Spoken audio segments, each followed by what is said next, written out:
Greeks. A people glorious and arrogant, valiant and headstrong.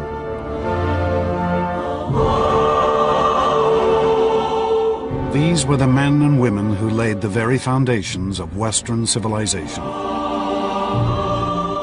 Their monuments still recall perhaps the most extraordinary 2 centuries in history. A time which saw the birth of science and politics, philosophy, literature and drama. Which saw the creation of art and architecture we still strive to equal.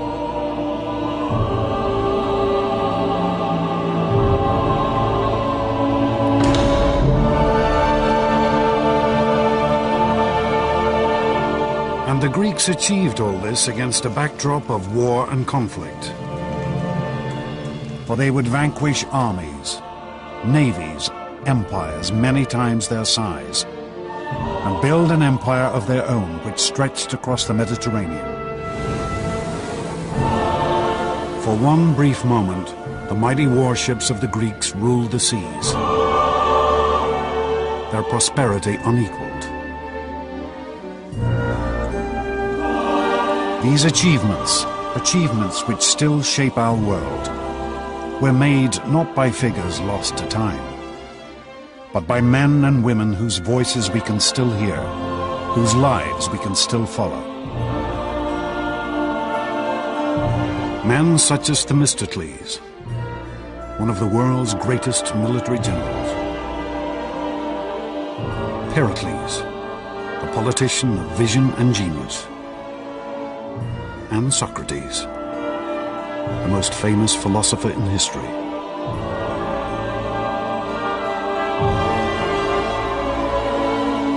This is the story of these astonishing individuals, of the rise and fall of a civilization that changed the world.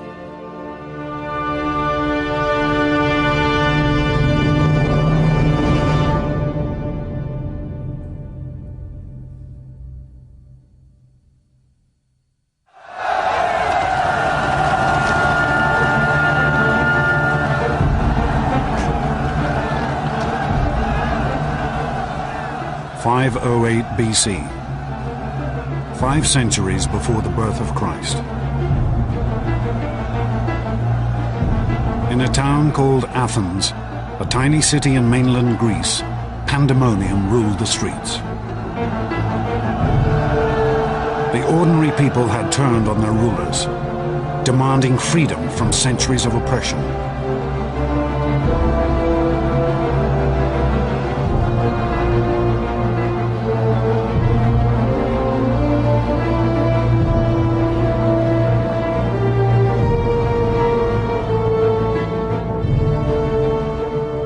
At this moment, one man looked on. An Athenian nobleman named Cleisthenes.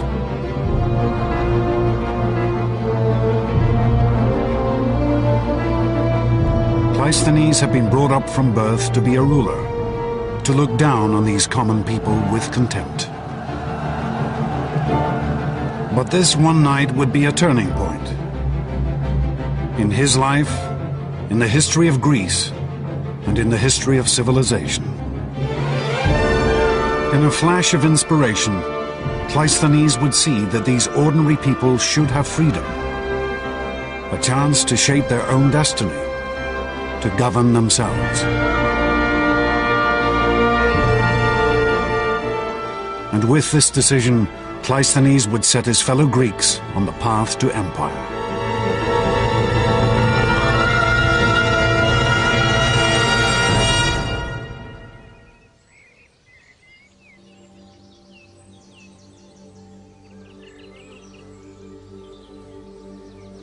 Historians estimate that Cleisthenes was born around 570 BC.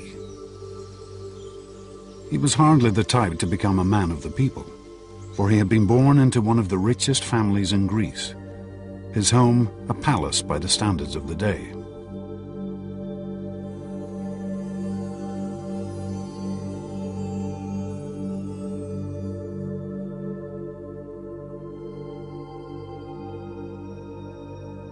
Cleisthenes' family were called the Alcmaeonids. They were a wealthy and long-established political dynasty.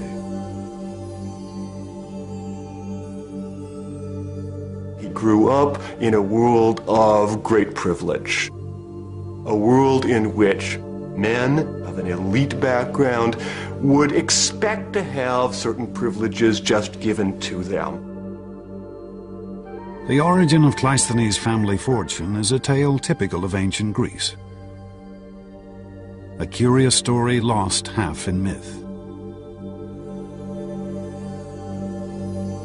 The first Greek historian, Herodotus, claims that Cleisthenes' grandfather once performed a favor for a great king named Croesus, a king of immeasurable wealth. In return, he was told he could take a gift of gold dust from Croesus' treasury. But according to Herodotus, Cleisthenes' ancestor couldn't restrain himself just to loading up his pockets. He stuffed every orifice of his body, his ears and his mouth, with shimmering gold dust, and then poured more over his head and hair. And Herodotus writes that King Croesus was so amused by this bravado that he let him take all the gold he was carrying and as much again.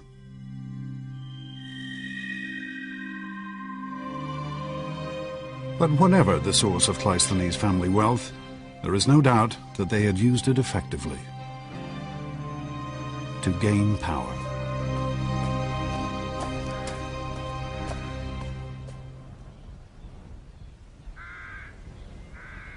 From his earliest days, the young Cleisthenes was taught that he was an aristocrat, ancient Greek for a member of the ruling class. In the 6th century BC, these aristocrats controlled everything that happened in Cleisthenes' hometown, a small settlement called Athens.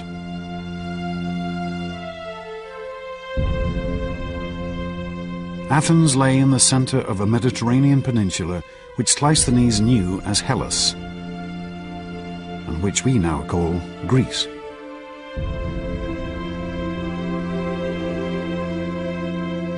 In the days of Cleisthenes' youth, it would have seemed impossible that this city would soon rule an empire. It certainly is not what we'd call a city. Forget Manhattan. Athens in the center has public buildings, but otherwise I think one should imagine more village style of accommodation and habitation.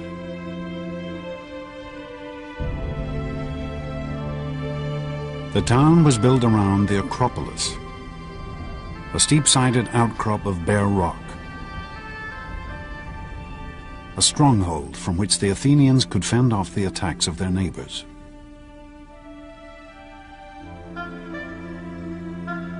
In the narrow streets surrounding the Acropolis huddled the simple homes of farmers and tradesmen.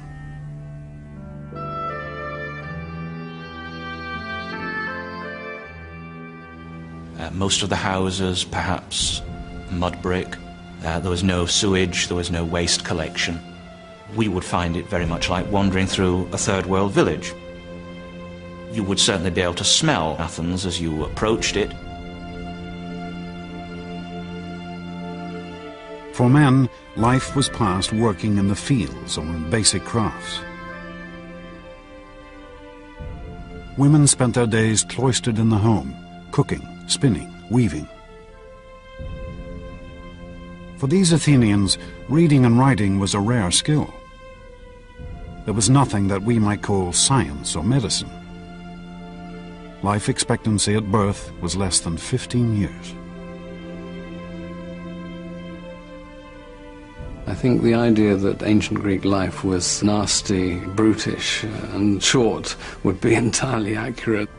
Certainly, life was extremely tough.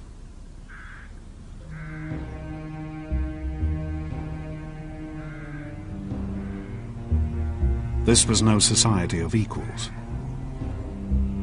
The common Athenians lived under the yoke of the aristocrats, men such as Cleisthenes' father.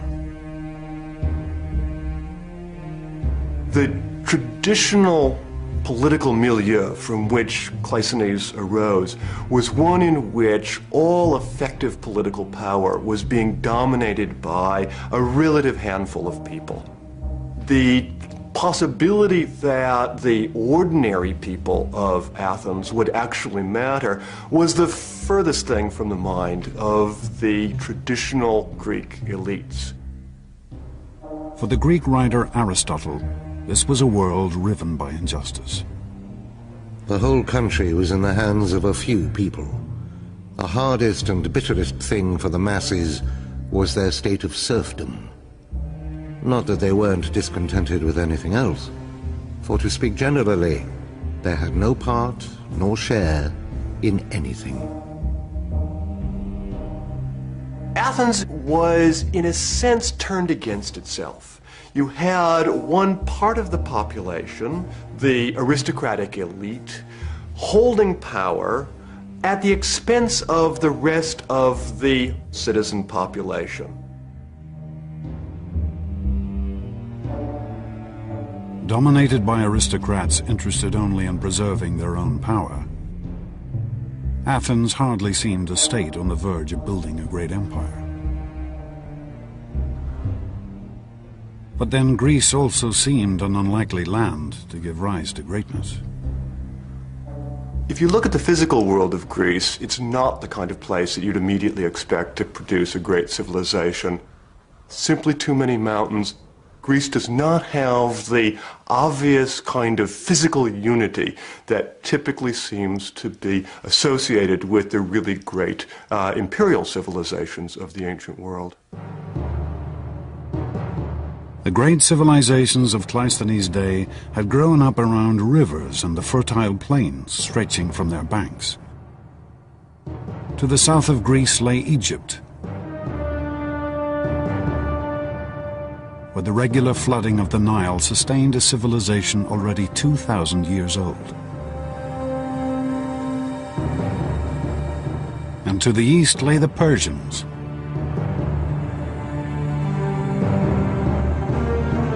At the heart of their empire lay the Tigris and Euphrates rivers. This was the very birthplace of civilization. The home of the world's first cities.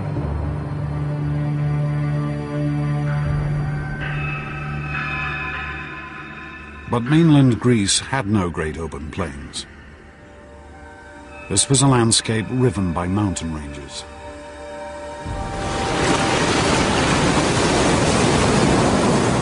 Off her coast lay countless tiny islands. It seemed impossible for a single ruler to dominate this fragmented world.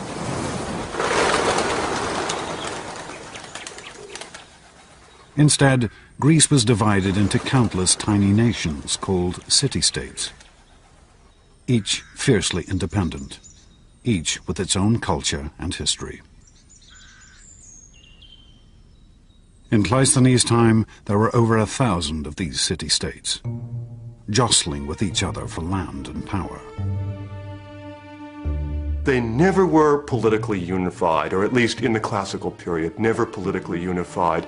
And indeed, each individual Greek city-state, each polis, sought to maintain its own independence, sometimes successfully, sometimes unsuccessfully. In the early 6th century, Athens was not nearly the most powerful or important of these tiny nations. Argos had stood for over 1,000 years. Her citizens were able to trace their history back to the mythical days of the Trojan War.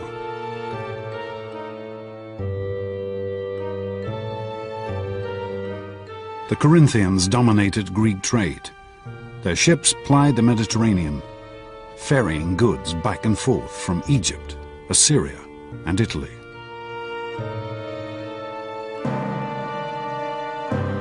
But there was one city-state which had military power, which appeared that it might come to dominate all of Cleisthenes' Greece.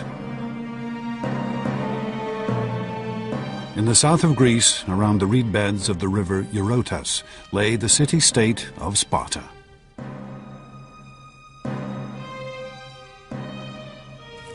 The Spartans were brought up from birth to be soldiers,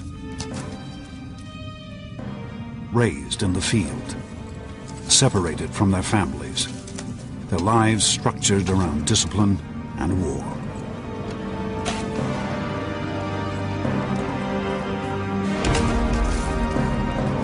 The center of an average Spartan man's life was his barracks, and he was brought up to be a military man.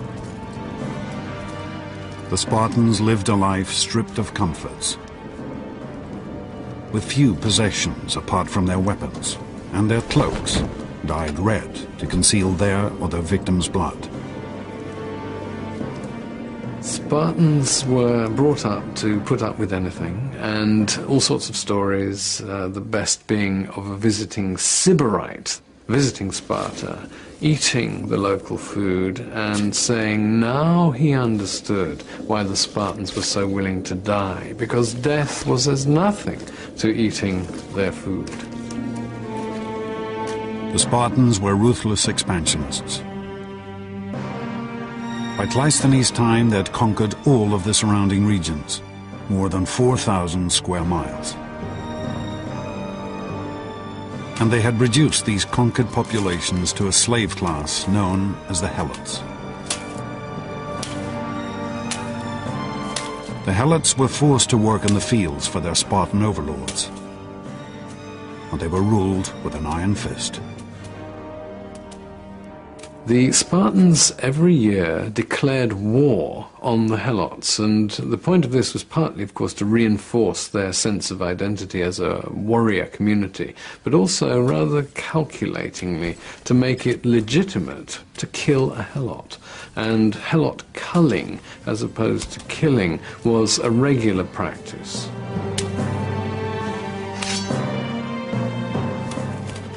If there was any part of Cleisthenes' Greece that looked like it might build an empire, it was Sparta. For the rest of the Greeks, they were a threat, always on the horizon.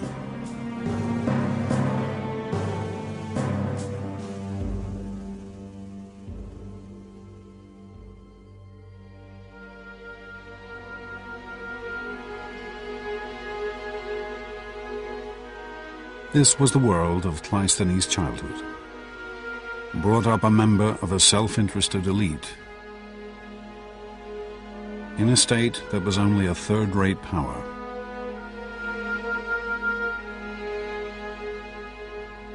It was an unlikely beginning for the man who would set Greece on the path to empire.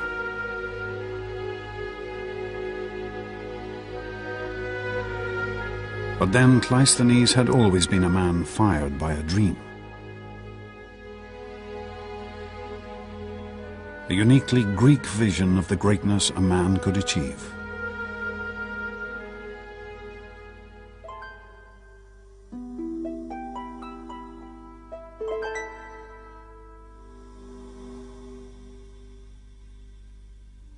If there was one thing that inspired Cleisthenes and his fellow Greeks, it was their stories, ancient tales and myths.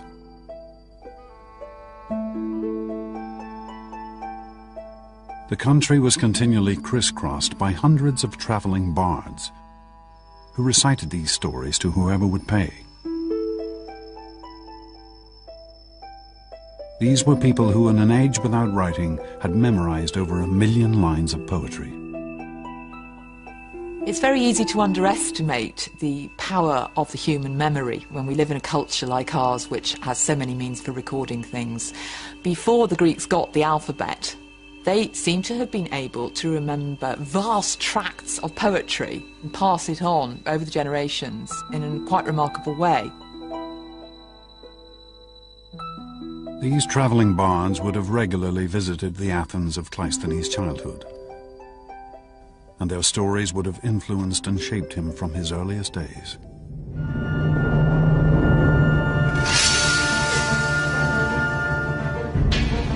The two most famous tales these singers told are still preserved: the Iliad and the Odyssey, composed by the legendary poet Homer. These works tell of mighty battles and epic struggles, and and at their heart lie the heroes. Mythical figures whose strength had won them power and glory. Heroes, almost by definition, were doers of great deeds. The more heads you knocked and the more young women that you deflowered, the greater your heroic status. Images of heroes are found all over Greek art.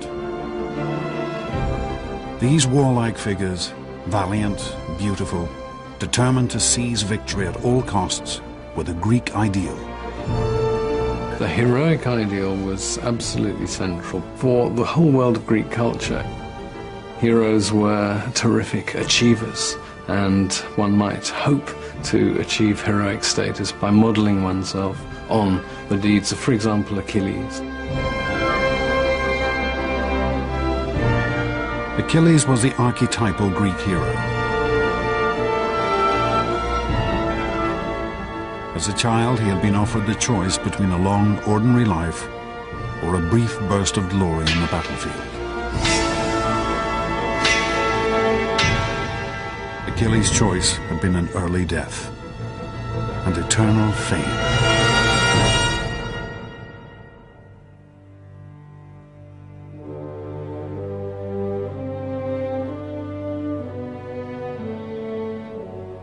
This, the vision of the hero, the ideal of the man of action, was the model that Cleisthenes was brought up to follow.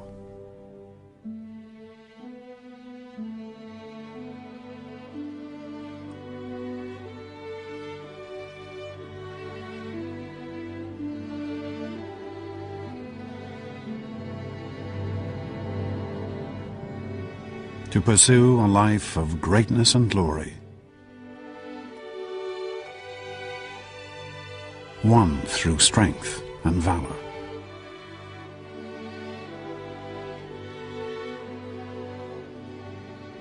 To seize power and victory for himself and himself alone.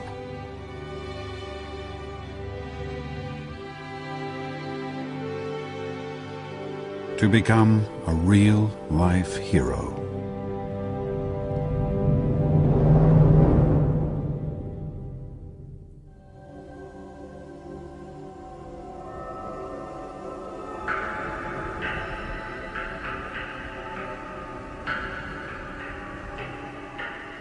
But Cleisthenes was not the only one to take the tales of the mythical heroes to heart.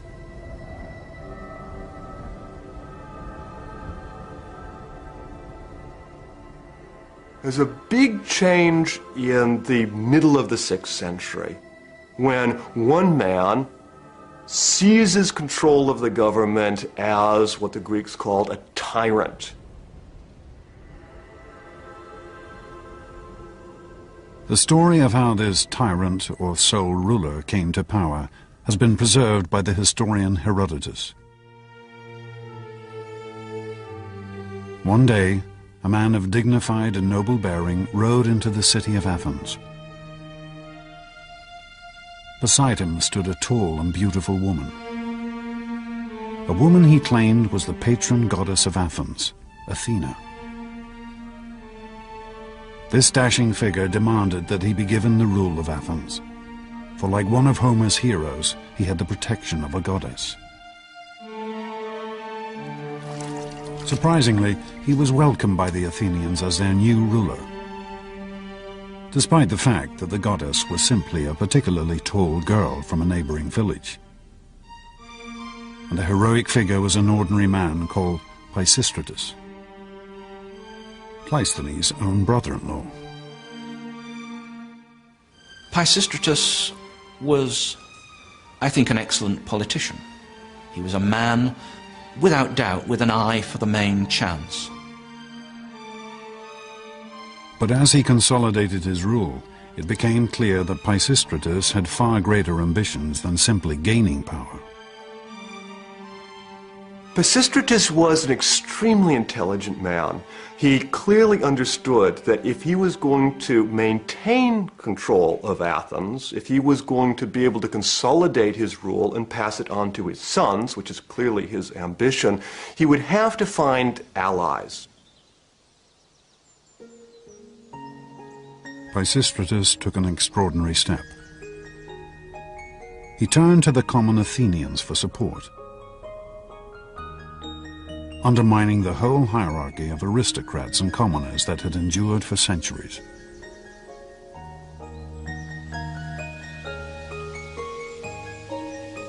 Pisistratus reduced taxes and introduced free loans to allow the people to build up their farms.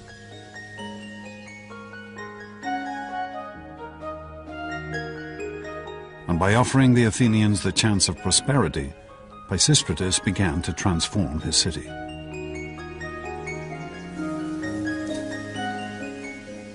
With the rise of Pisistratus, we start to see the success of agrarianism accelerated at Athens.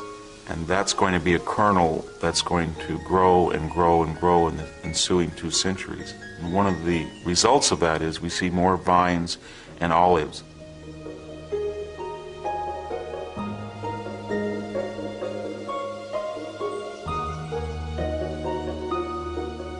Olive trees manifest themselves in every aspect of Greek culture.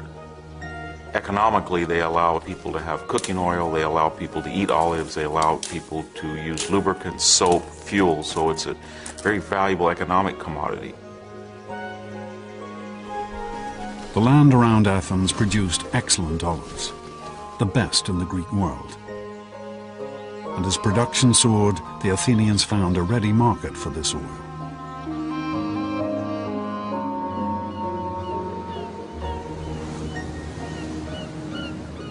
Not only in the other Greek states, but across the sea, in Egypt and Phoenicia, Persia and Assyria.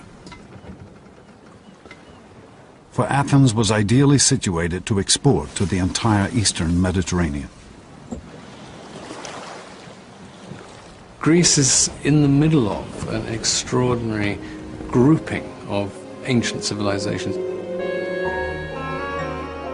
It's bounded on the east by the great Persian Empire, on the south by the age-old civilization of Egypt, on the west the Etruscans and the Romans. Greeks were scattered. Plato has a rather nice phrase, like ants or frogs round a pond. The eastern Mediterranean was the greatest marketplace of the ancient world.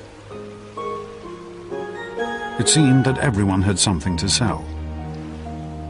Grain from Scythia, salt fish from the Black Sea, wine from the great vineyards of the island of Chios, gold, silver, art and finery from Egypt. And everyone was willing to trade for Athenian olive oil. As goods flowed in and out of the Athenian harbor, the Athenians found their wealth and prosperity on the rise.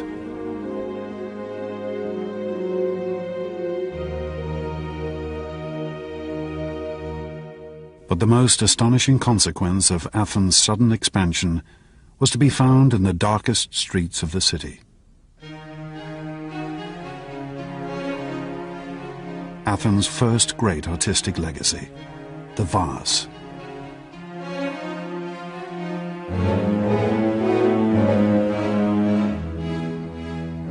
I think what's fascinating about the pottery is that in its own time, it wasn't a big deal artistically.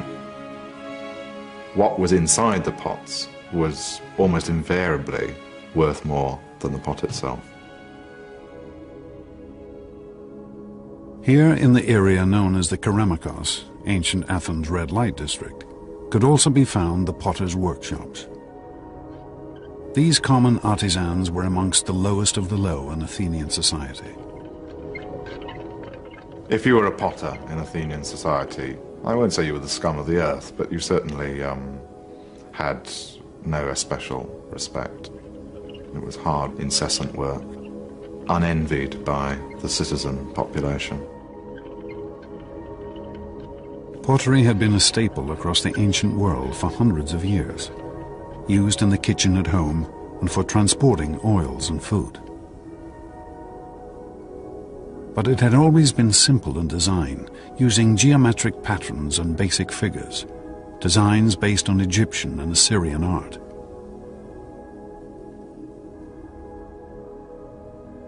But Athenian potters, as they decorated their work, began to develop a whole new style of painting. A freshness and a naturalism never before seen. A style still astonishing today. It's now become almost commonplace for a Greek vase on the modern antiquities market to fetch millions of dollars or pounds. And if the makers of those vases had any idea of what we were shelling out for them, their graves would spin with either resentment or just absolute hilarity. These Athenian potters seem to have been motivated not by the idea of producing great art for eternity, but of outdoing each other. On one particularly fine vase, we find the proud comment, "Euthymides, son of Polias, drew this." and then underneath, "And I'll bet Euphronius couldn't have managed it."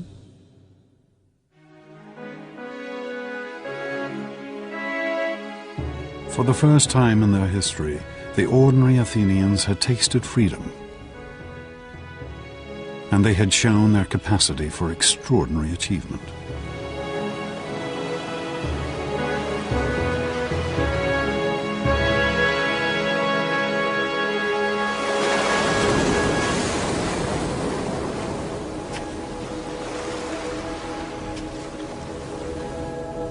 Cleisthenes grew to manhood under Pisistratus' rule.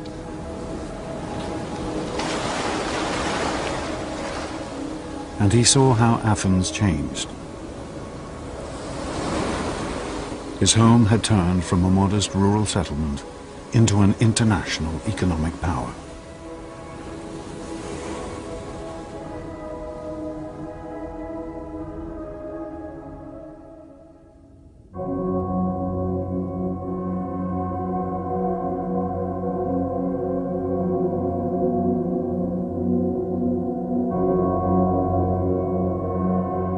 But Pisistratus' rule of benevolent tyranny was not to last forever.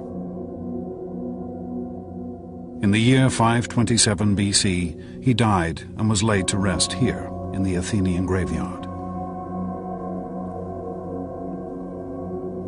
His son Hippias took over. At first, Hippias followed in his father's footsteps, ruling Athens with a fair hand. But soon, the Athenians discovered the perilous nature of tyranny.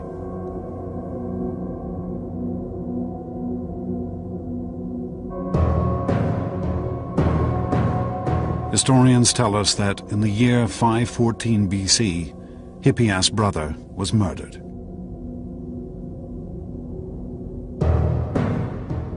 Aggrieved and bitter, the tyrant's behavior completely changed. Hippias not only executed the murderers, but cruelly tortured one of their wives to death as well.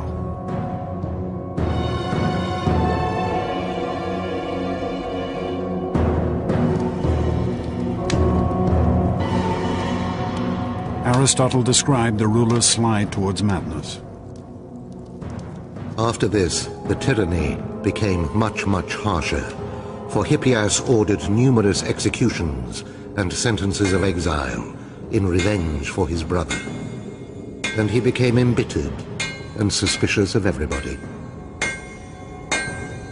The freedoms that the common Athenians had gained under Pisistratus were now stripped away. There was now a real tyranny in the modern sense in Athens. Pisistratus had come into power for a cause. His son now had no cause other than self-preservation.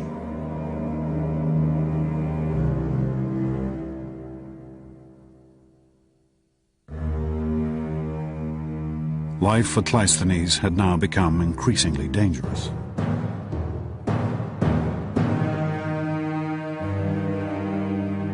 For the paranoid dictator knew that it was from here, from the aristocrats, that the greatest threat to his power could come. And Hippias' fears would be proved right. With the hardening of the attitude of the tyranny, the time now seemed to be ripe.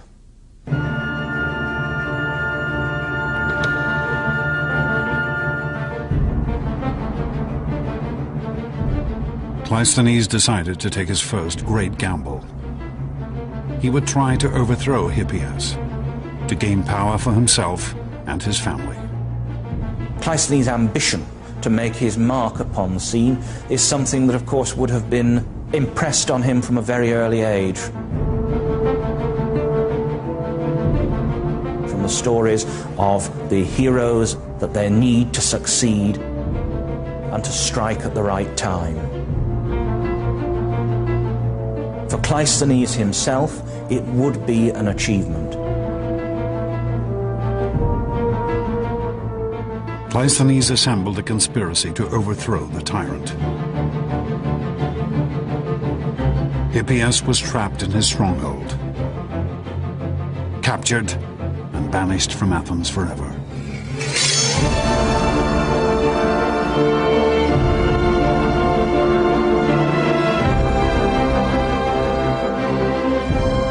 The year was 510 BC, and Cleisthenes was now one of the most powerful figures in Athens. He had lived up to the heroic myths he'd been brought up to follow since childhood.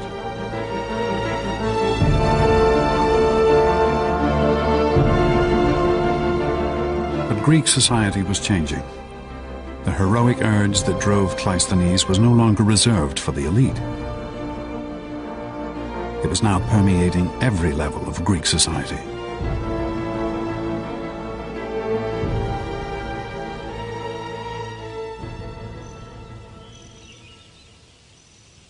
This is Olympia in southern Greece. Here, once every 4 years, men from across the Greek world would gather to compete in a vast contest of athletic skill. This was the ancestor of the modern Olympic Games.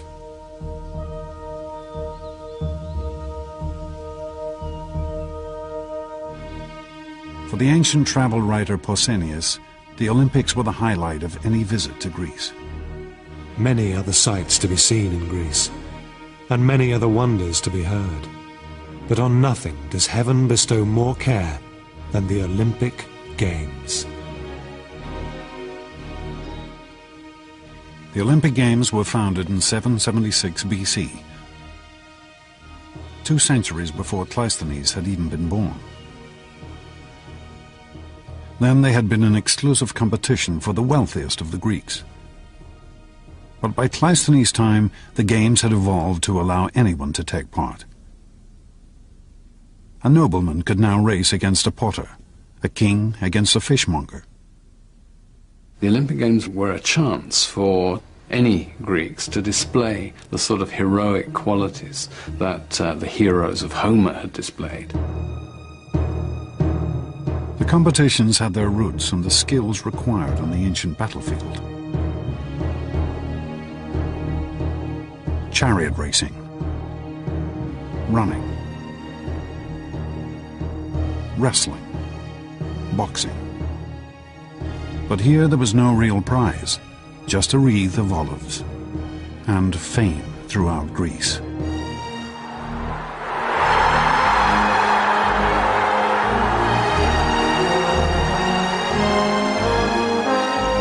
A competitor would be surrounded by the largest gathering of Greeks in peace that he would ever experience.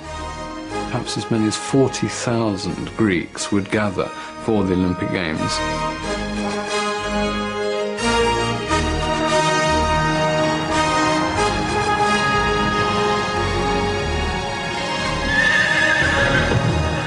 Greeks would travel hundreds of miles to attend the Olympics. And during the festival, the land surrounding the stadiums would be covered with encampments.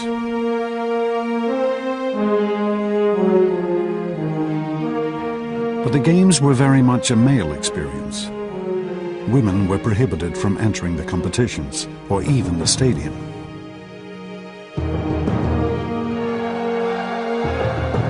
But for the Greek man, whatever his origin or class, to win here would be the highlight of his life. You had, briefly, a moment of glory, of extreme fame, which was what the competitive culture of the Greeks valued so highly. Here the Greeks had perhaps found a civilized way to satisfy the heroic ideal. They had built a meritocracy based on skill and ability, where anyone could win.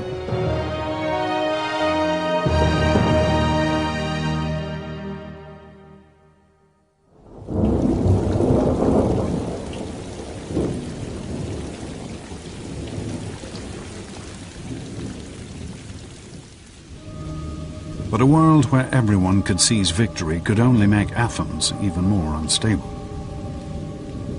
As soon as Cleisthenes gained power, he found that others were conspiring against him. Here, heroism still meant one thing: seize power whenever and however you can. The only rule is that you get what you can, and that you fight. You have to go in there and show that you can win.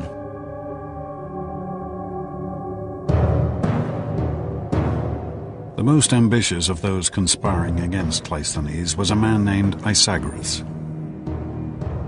Isagoras was another Athenian aristocrat.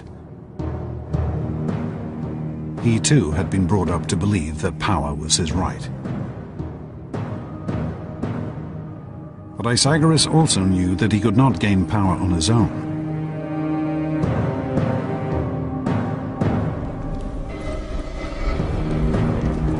Isagoras took an unprecedented step. He turned outside Athens for support. He sent a message to the Spartans, Greece's most feared warriors.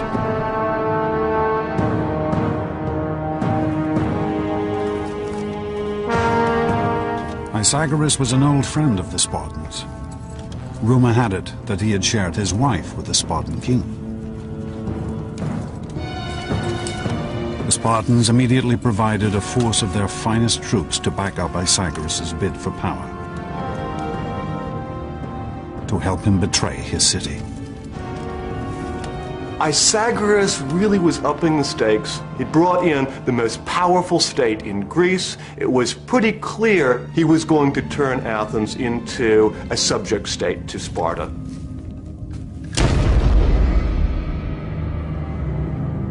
With his Spartan force, Isagoras staged a coup, seizing control of Athens.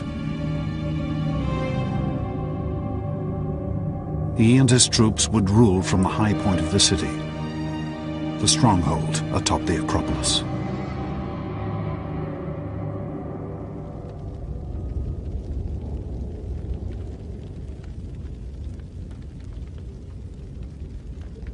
The first targets of the new tyrant were the other aristocrats. Cleisthenes most of all.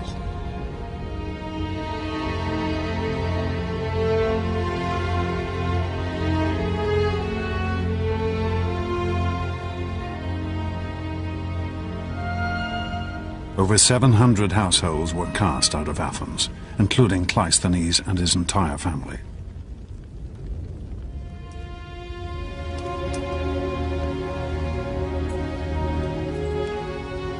Cleisthenes would leave his city living once again under the hand of a despotic dictator. A dictator who now ruled with the support of the most fearsome power in Greece, the Spartans. For Cleisthenes, all his childhood lessons seemed betrayed.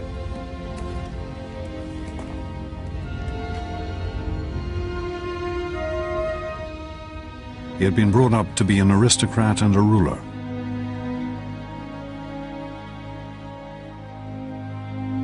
To emulate the mythical heroes.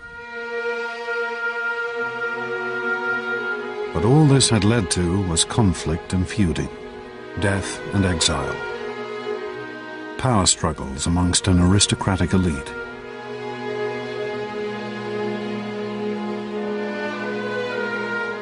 How could Athens ever escape from this pointless cycle of violence?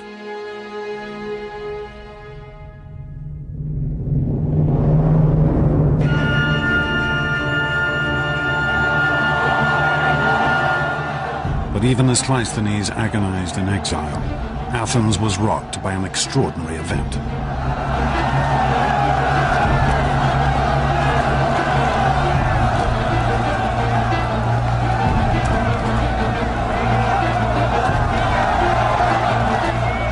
Like their mythical heroes, the ordinary people of Athens now took their destiny into their own hands.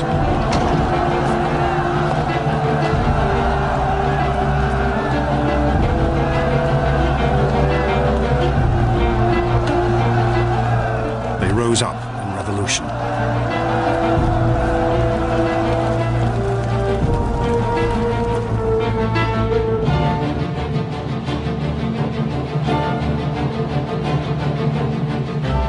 Pythagoras and his Spartan allies blockaded themselves atop the Acropolis, the high point of the city. But even there, they could not escape the fury of the common Athenians.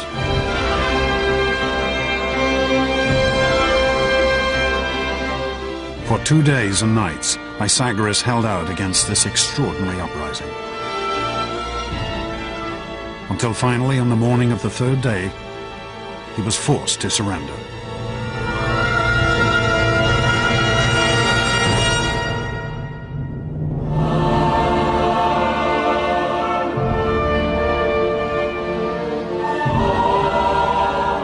The year was 508 BC.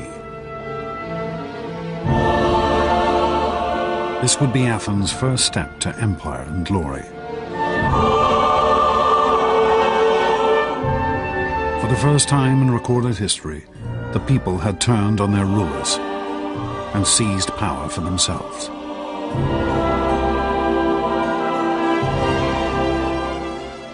Athens at this point is in control of the mob, the ordinary people who had risen up without organized leadership, and then the question is, what happens now? At this new dawn, the Athenian people now turned to one man. A figure whose life, whose experiences and disappointments had given him a unique vision. Cleisthenes was recalled from exile and asked to build a government.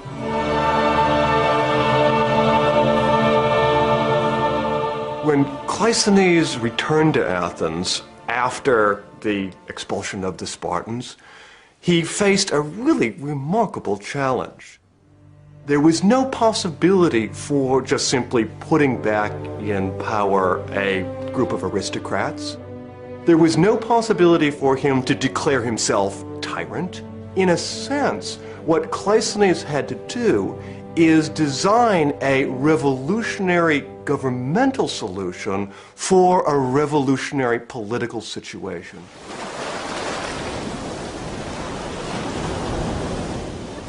For Cleisthenes, the problem was how to give his fellow Athenians the say in their future that he knew they must now have.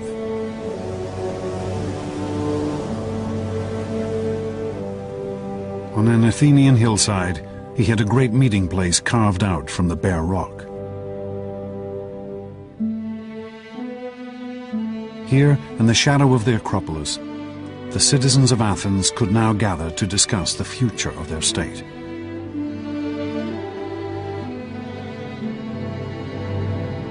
On these very steps, rich and poor alike could stand and address their fellow citizens.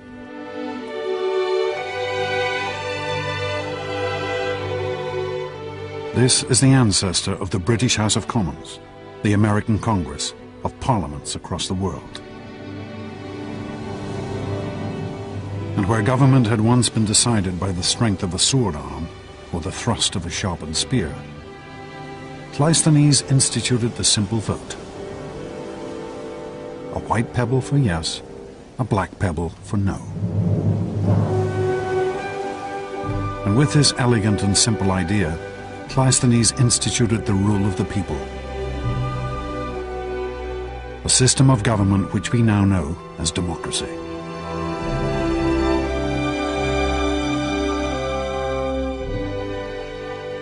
The Great Athenian Assembly would gather every 9 days to vote on issues covering the entire administration of the state, from the raising of taxes to the building of roads,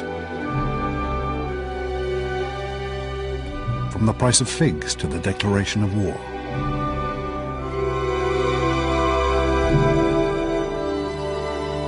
Athenian democracy is a very different sort of democracy from ours. One has a sense, as an Athenian citizen, that you really can make a difference. There is no us and them. There is no government separate from the ordinary Athenian citizen body. They are the government.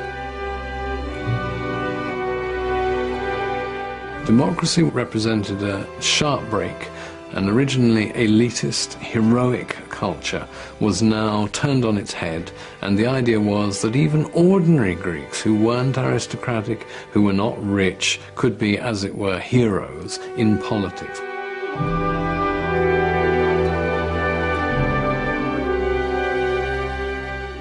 It was a system of government that would transform this tiny state, and would set off one of the greatest flowerings of civilization the world had ever seen.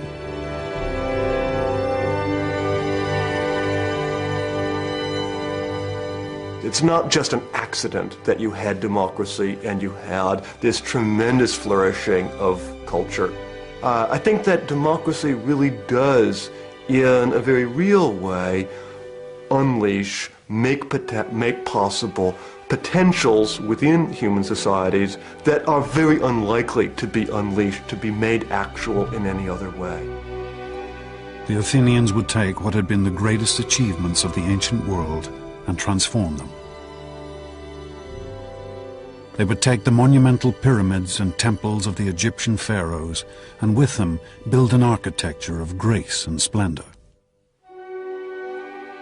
They would take the myths and tales of the traveling bards and transform them into theater, entertainment for a whole city.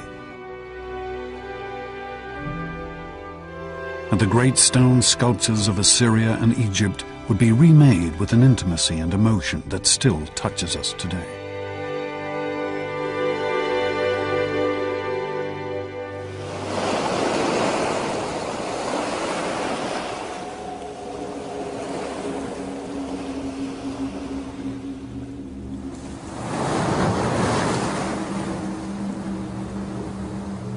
But just as Cleisthenes' democracy was gaining strength, a new threat was gathering in the east. The mighty Persian Empire. The Persians were the greatest power of the day.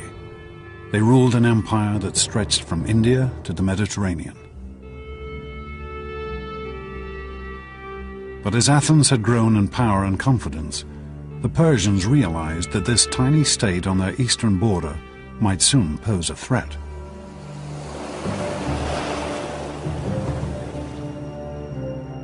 They mobilized a force of 30,000 men to invade Greece immediately.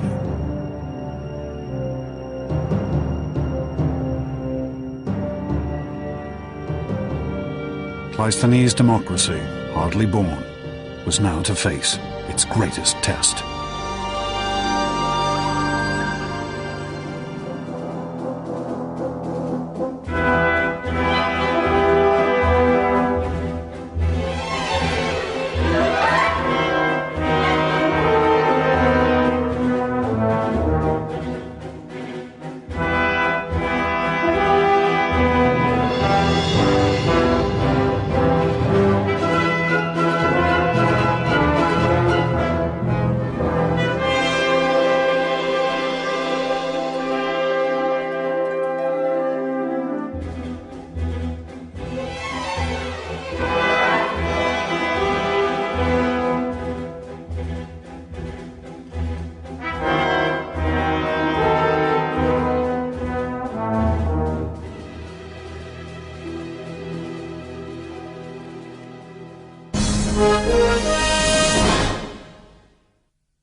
Greece, the year 490 BC.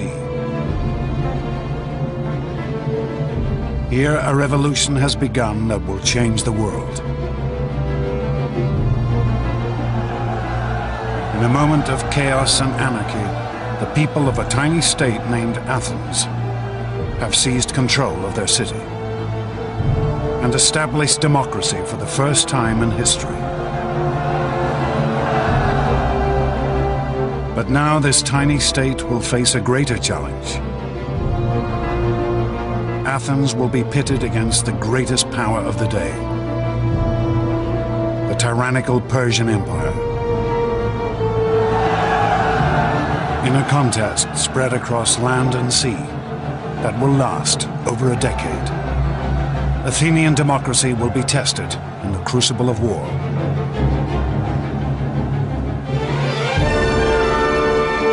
This is the story of an extraordinary moment in history, and of two men who would change the course of civilization.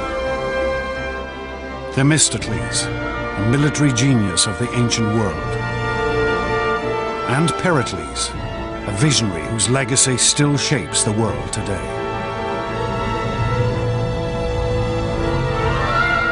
This is the story of the Greeks.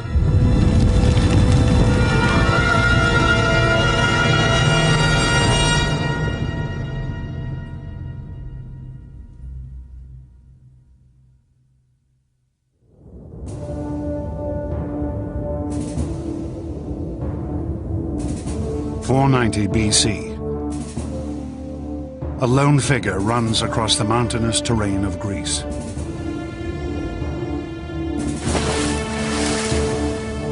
His name is Phidippides, citizen of a tiny democracy named Athens. On this day, Phidippides will make one of the most astonishing athletic achievements in history. The inspiration for our modern marathon.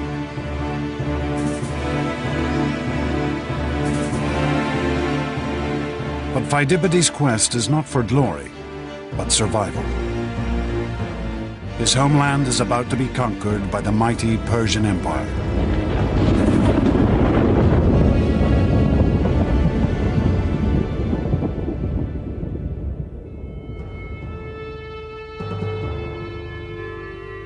In the early 5th century BC, the Persians were the greatest power on the world stage.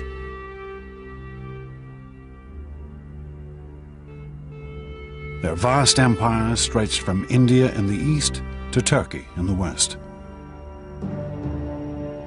Now, out on their western frontier, the tiny state of democratic Athens was gaining power. This was a threat that the Persians would have to destroy. The Persians lived in a culture of unbending tyranny. At the head of their empire sat Darius, known to the Greeks only as the Great King. Suppliants had to cover their mouths in his presence just to avoid tainting the air he breathed. For Phidippides and the democratic Athenians, conquest by Darius and the Persians would mean the destruction of their entire way of life. There is a huge cultural difference between the Greeks and the Persians. The Greeks are a people who emphasize freedom. The Persians would put far more emphasis on obedience. It's a struggle between freedom and slavery.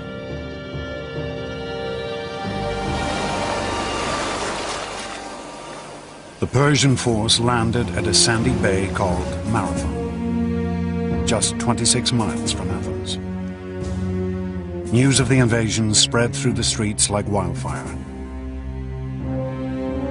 This was a city without a standing army. Every male citizen would have to come to the defense of his state.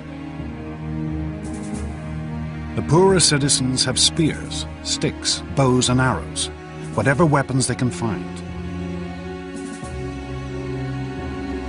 But the heart of the Athenian force would be the hoplites, men who could afford heavy bronze armor, a shield, a spear, a sword. The Athenians would field a small but determined force. That's probably the first time in the history of the Athenian state that the entire population had been mustered. And for them to field 10,000 hoplites out of a citizenry that might have only been 20 or 30,000, it's a level of involvement that's astounding. But as they faced the Persians on the battlefield, the Athenians held out little hope of victory. They were outnumbered by 2 to 1.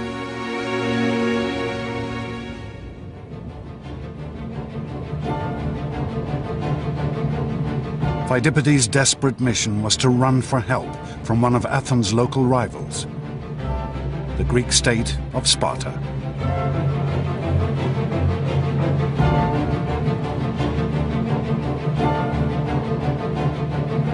Even as he ran, Pheidippides must have imagined the horror that his fellow Athenians now faced.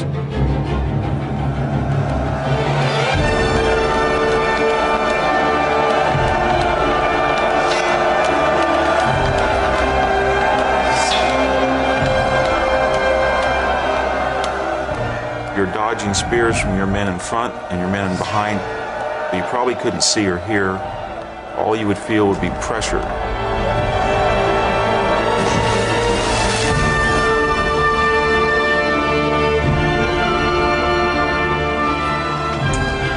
You wouldn't see the sword plunge that took one of your testicles off. You would not see the spear thrust that took your head off. You would have no idea what was going on, just the momentum that carried you ahead.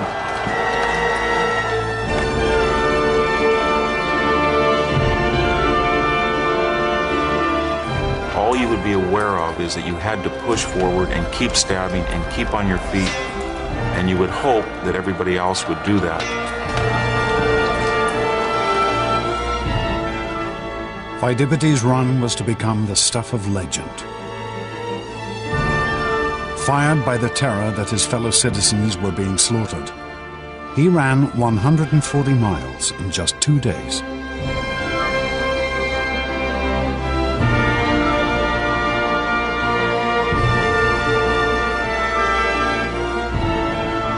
But Pheidippides' quest would end in failure. Help would be refused. He was left only with the knowledge that his fellow Athenians would have to fight alone.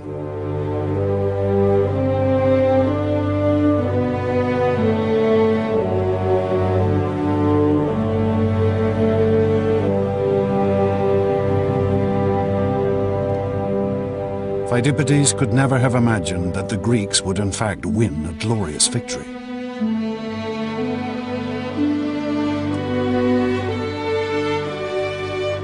The Athenians had rushed at their foe in a headlong charge. And the Persians had scattered in the face of their assault.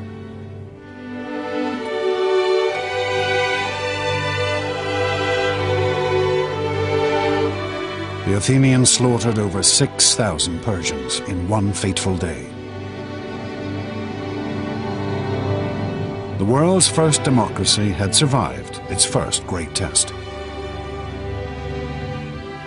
Every Athenian knew that he had voted to fight and that this reflected the majority vote of the citizens, and that was not true of the Persians. Whatever you want to say about democracy, it fields the most patriotic, enthusiastic, and often large armies. The Athenians returned to their city to celebrate their victory.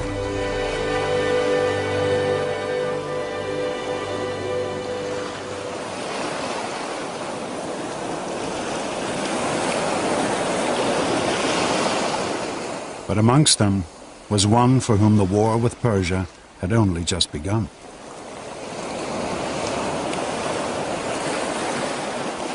An Athenian general named Themistocles.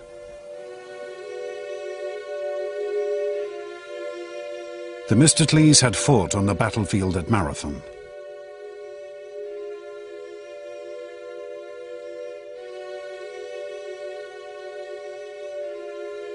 He was typical of a new generation of Athenian leaders, a man who had risen to power through democracy. Themistocles is a fascinating character, very much an example of the effect of democracy in Athens. It's relatively clear that he doesn't come from the inner circle of the landed aristocracy that traditionally had ruled in Athens. There were stories told about his feeling rather touchy about the fact that he hadn't had a traditional aristocratic upbringing, for example, in music and poetry. In fact, that might have given him a spur to show that he could do as well as someone who had gone to all the right schools, as it were.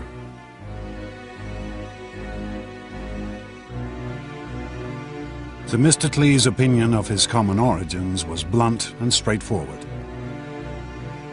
I may not know how to play the lyre or flute, but I do know how to make a city great. Themistocles had learnt the skills of leadership here, the Democratic Assembly of Athens. Here, any Athenian could stand before his fellow citizens and try to convince them to follow his leadership.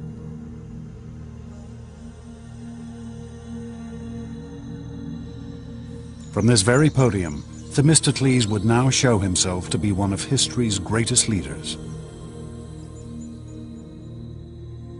the savior of his city.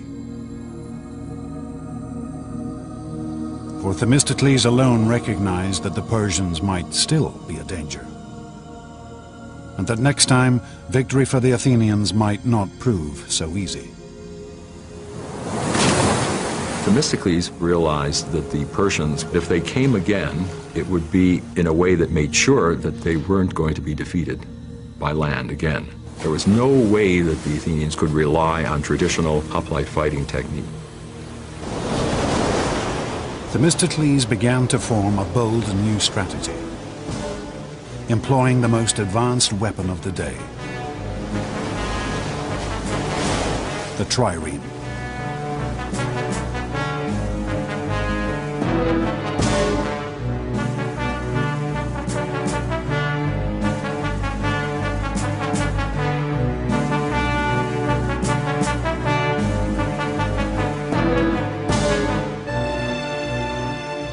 Triremes had been developed by the Greek state of Corinth,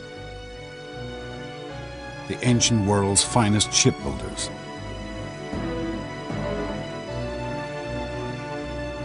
Stacking 170 oarsmen on 3 levels, their combination of lightweight and raw power gave them astonishing speed and maneuverability. There was nothing else like them on the water. In contemporary terms, a trireme is a missile. The object of a trireme is to ram the enemy ship. It is a very narrow, very light, very sleek, and very fast weapon. But these triremes were also exceedingly expensive. And Themistocles' vision of a vast Athenian navy might never have come to pass if it had not been for one stroke of luck.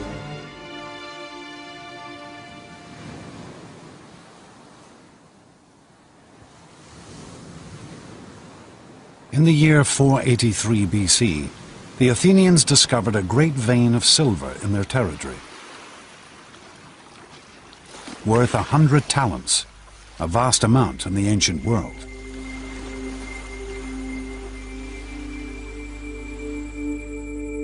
The Athenians wanted to divide these newfound riches among themselves.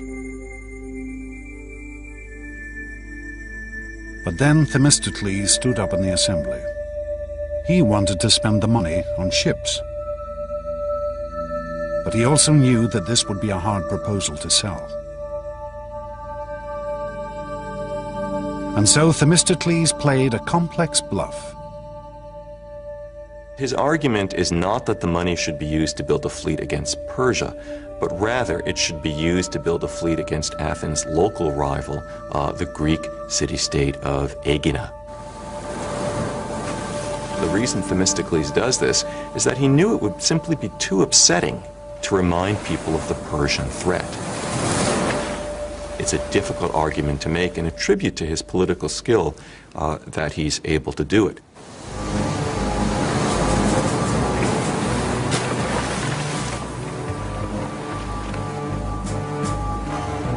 Themistocles convinced the Athenians to build the greatest naval force in Greece. And not a moment too soon.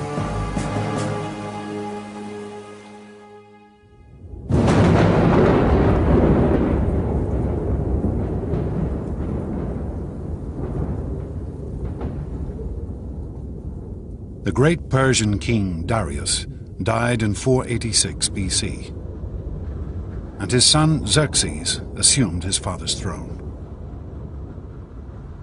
Xerxes' first action was to vow vengeance for his father's defeat at the hands of the Athenians. On my father's behalf, and on behalf of all my subjects, I will not rest until I have taken Athens and burnt it to the ground. As an imperial power, the Persians cannot allow small regional states like this to beat them with impunity. Xerxes began to gather his forces. He conscripted troops from every corner of his empire. Arabians, Egyptians, Phoenicians, as well as Persians. Rumors began to leak back to Athens that Xerxes' army numbered nearly 2 million men, that it was the greatest force the world had ever seen, that soon it would be ready to march.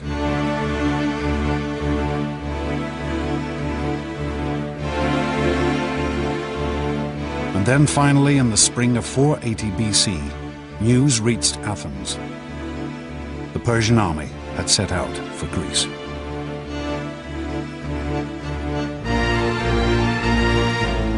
History records that Xerxes' troops drank rivers dry.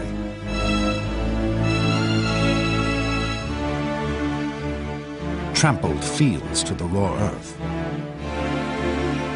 ravaging the land as they marched on towards Greece. Xerxes was confident of victory. We shall so extend the empire of Persia that its boundaries will be God's own sky, so that the sun will not look on any land that is not ours. When the Greeks realized that the Persians were invading again, terror gripped the whole country. For the Athenians, who knew that they would be Xerxes' first target, it seemed that this could only be the end. As panic gripped the city, they turned desperately to their gods. They sent a messenger to the oracle to find out their fate.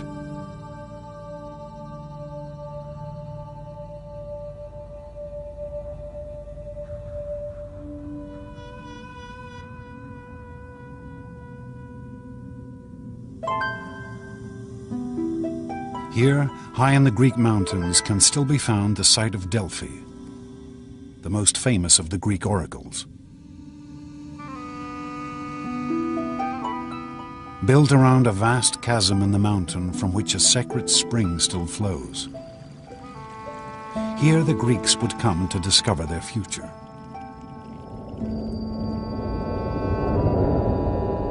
They would ask questions of the Pythia, the mysterious priestess who spoke with the voice of the god Apollo.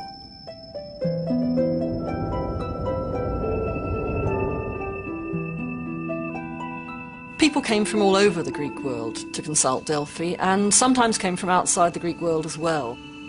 It was considered to be the centre of the universe. The omphalos, the navel stone of the whole world, was at Delphi. People asked questions about their private life, which are just the sorts of questions people want answers to now. Archaeologists have discovered copies of the questions asked of these ancient oracles. Has Aristos stolen the wool from the mattress? Hermione asks, what should I do to have useful children? But as the Athenians walked up this path 2,500 years ago, their question was simple and grave. What could they do to save themselves? The oracle's response could not have been more negative. Why sit you, doomed ones? Fly to the ends of the earth. All is ruin, for fire and the headlong god of war shall bring you low. When this message came back to Athens, the Democratic Assembly dissolved into uproar. It seemed that even the gods had deserted them. But Themistocles refused to panic. He had spent every day since the Battle of Marathon waiting for this moment. He sent the envoys back to Delphi for a second prophecy. Though all else shall be taken, Zeus, the all-seeing, grants that the wooden wall only shall not fail. Argument raged as to what this wooden wall could be. Some said it meant the stronghold at the center of Athens, the Acropolis. But Themistocles had a different idea. He read the oracle and he insisted that it had a different interpretation. He said the ships are the wooden barricade which are going to be the key to our success. Themistocles' plan was daring.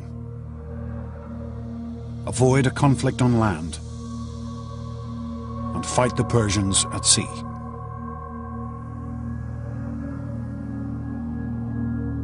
He ordered the evacuation of Athens for the first time in her history.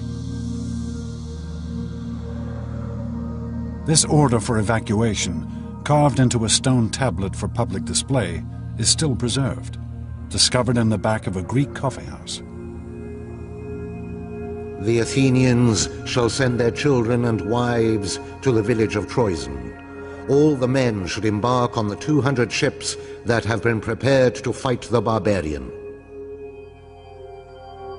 Themistocles ordered that his fleet of triremes should gather at Salamis, a tiny island off the Athenian coast. Themistocles' strategy is remarkable not only because it is innovative and because it is bold, but because it requires extraordinary self-sacrifice on the part of the Athenian people. He wants every man, woman, and child to leave their homes and possessions and to go into exile.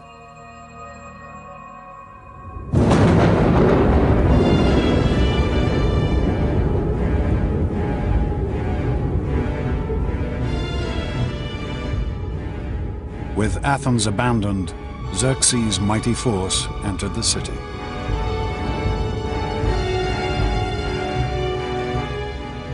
The Persians march in and go up onto the Athenian Acropolis, the symbol of Athens. And they burn it.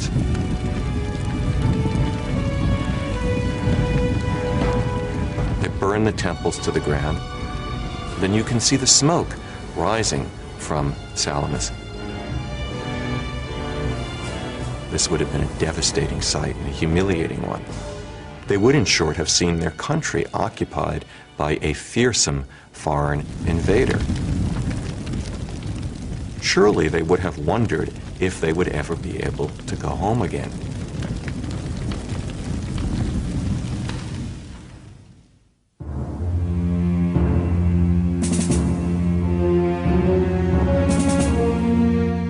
As night fell, Themistocles met the leaders of the other Greek city-states on the island of Salamis. They had also assembled their much smaller fleets here. Their scouts had reported back. The Persians now not only held Athens, but had also gathered a mighty fleet 4 times the size of the Greek forces.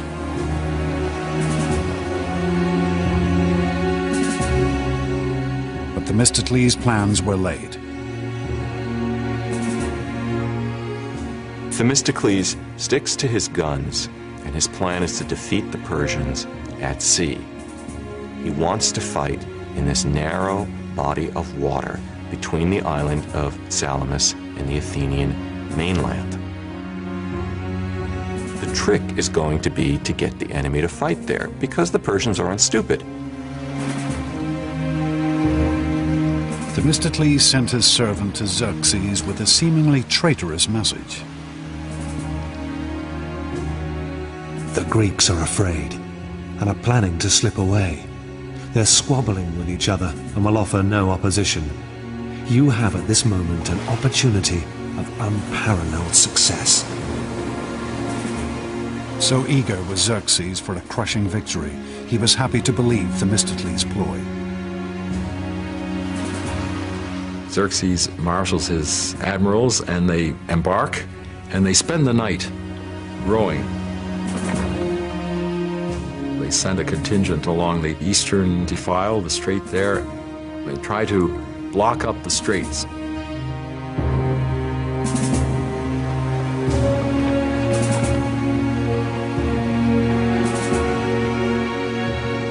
Only as the dawn rose did the Persians realize the true nature of Themistocles' plan. They discovered the Greeks not in disarray, but ranged in a battle line across the narrows in front of them.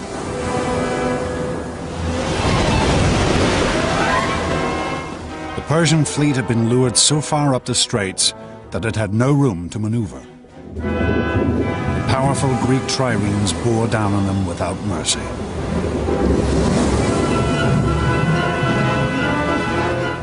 The Greek playwright Aeschylus fought in the battle and lived to tell the tale. We heard from every part this voice of exhortation. Advance, ye sons of Greece, from slavery save your country, save your wives, your children save. This day the common cause of all demands your valor. The Greek forces smashed into the cornered Persian fleet.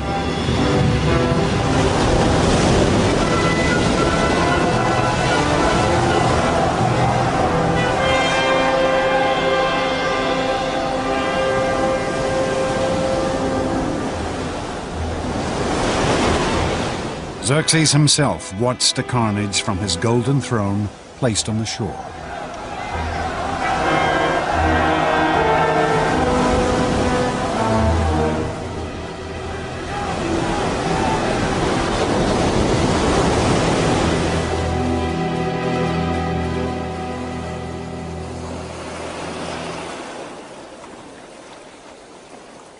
At the end of the battle, the Persians had lost 200 ships.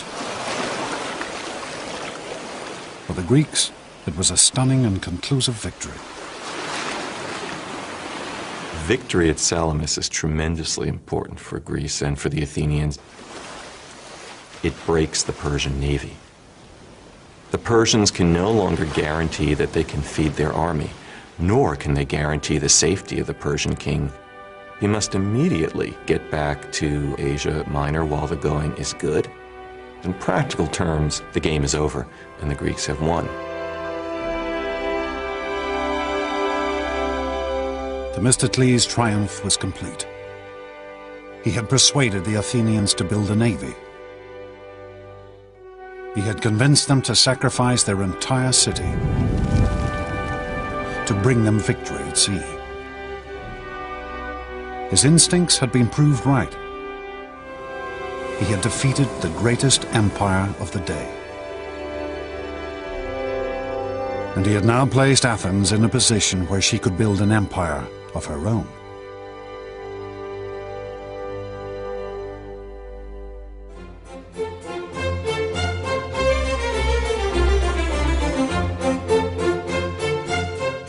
After the years of conflict, this was a new dawn for Athens. Flush with victory, equipped with the largest fleet in the eastern Mediterranean, the tiny democracy began to grow.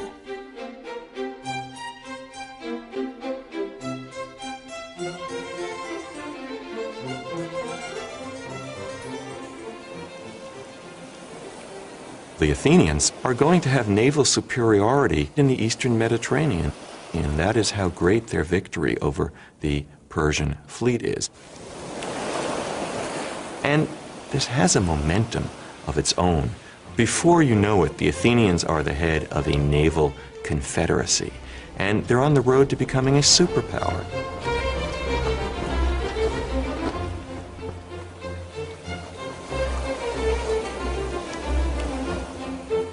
The Athenians founded the Delian League,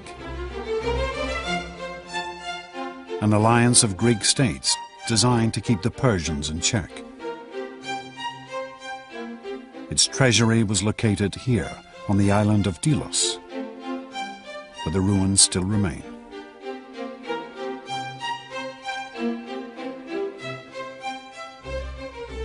By 450 BC, this league had more than 200 member states, but Athens was the undisputed leader.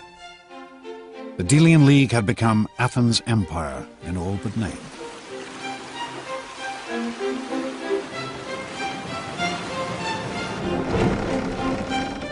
And Athens' naval supremacy also gave her economic power.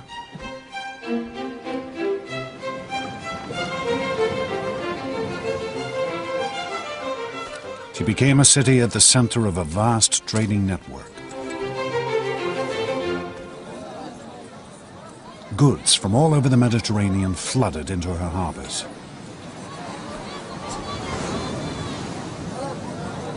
In its heyday, Athens was the big apple, or if you will, the big olive of the Eastern Mediterranean. Constant coming and going of traders. The wharves would be busy, full of people in a cacophony of language.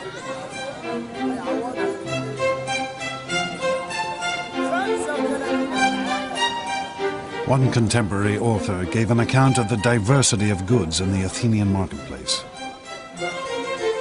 From Cyrenia, ox hides. From the Hellespont, mackerel and all kinds of salted fish.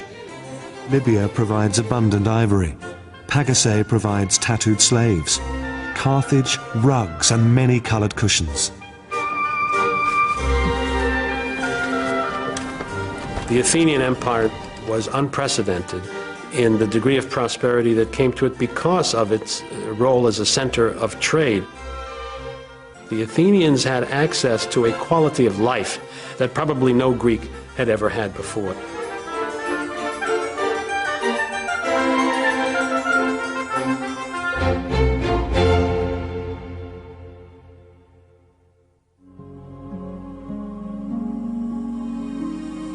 Athens' rise to economic and political supremacy occurred at lightning speed. After the Battle of Salamis, she became the dominant power in the Eastern Mediterranean in less than a generation. And at the city's heart still lay her unique system of government, democracy. A system of voting using pebbles, olive leaves, or the show of hands that decided every aspect of the city's government.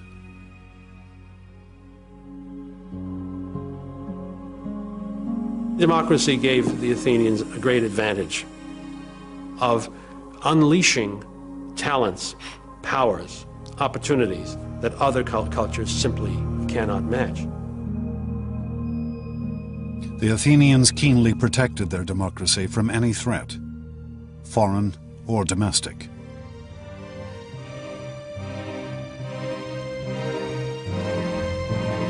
Once a year, each citizen could scratch the name of an individual onto a shard of pottery, known as an ostraca,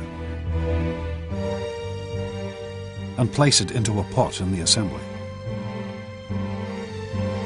The person whose name came up most would then be ostracized, banished from the city. This was the Athenians' method of protecting their government, expelling any person they felt might become too powerful. But Athenian democracy could turn on any citizen, even its greatest war hero. Themistocles now found himself under attack. The threat was gone now. His raison d'etre has been taken away. This is something he can't understand.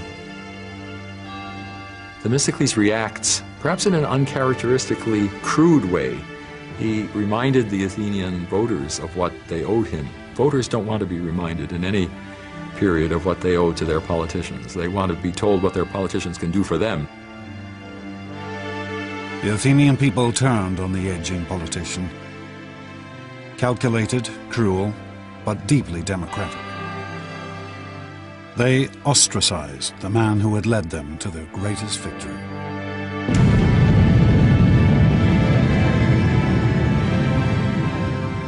Themistocles was ostracized, I believe, because he was simply regarded as having gotten too big for his boots. Some of the ostraca with Themistocles' name still inscribed upon them have been found, hidden down an ancient well. Archaeologists believe that these had been pre-prepared by Themistocles' enemies, to be handed out to Athenian voters who couldn't write.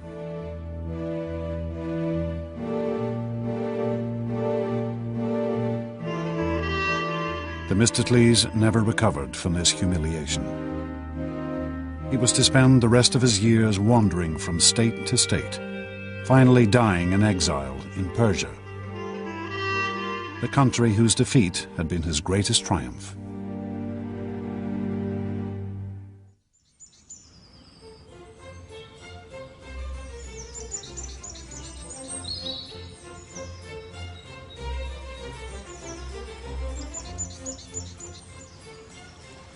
The Athenians were now looking for a leader who might fulfill their newfound sense of imperial glory. They found a man who seemed the perfect reflection of this new ideal.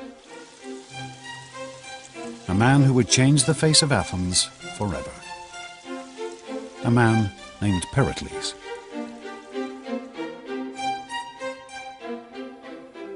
It's probably not a more important figure in the history of classical Greece than Pericles.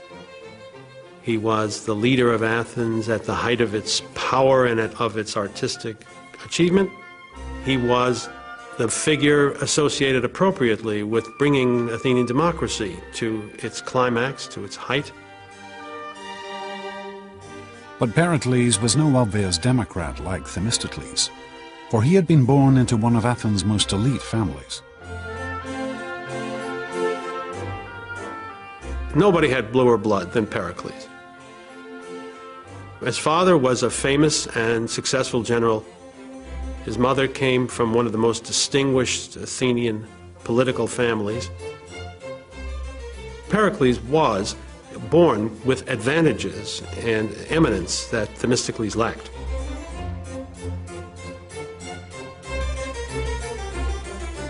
And perhaps because of his aristocratic origins, Pericles knew what the people of Athens now wanted.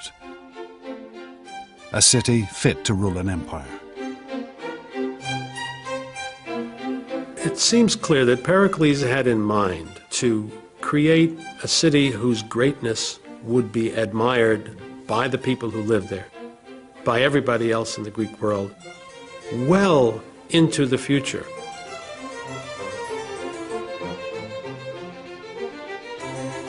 Pericles announced a glorious new vision to the Athenian assembly. All kinds of enterprises should be created which will provide inspiration for every art, find employment for every hand. We must devote ourselves to acquiring things that will be the source of everlasting fame. Pericles turned his attention to the Acropolis, the sheer peak in the center of Athens, home of the city's patron goddess, Athena.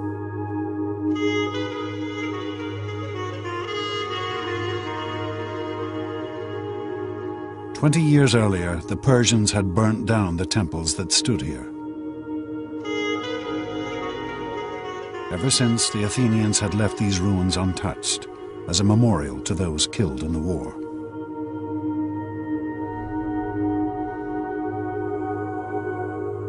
But Pericles had other ideas. He proposed a massive reconstruction plan. At its center would be a new Parthenon, a temple to Athena, and it would be one of the most astonishing buildings of the ancient world.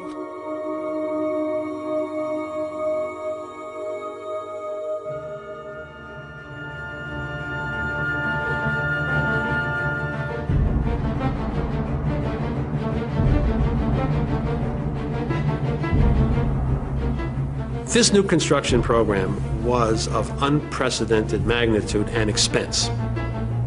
The Parthenon in particular was extraordinarily expensive. It was filled with all sorts of architectural refinements.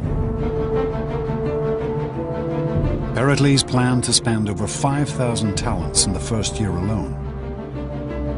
A total budget of more than $1 billion in today's terms.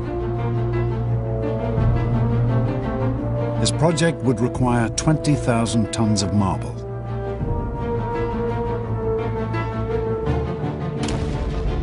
The Athenian quarries at Mount Pentelicus, just outside the city, resounded as hundreds of workmen traced out and carved great blocks of marble from the mountain.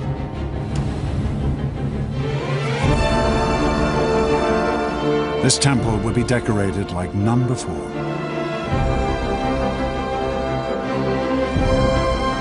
Sculptors and craftsmen were gathered from all over the Greek world.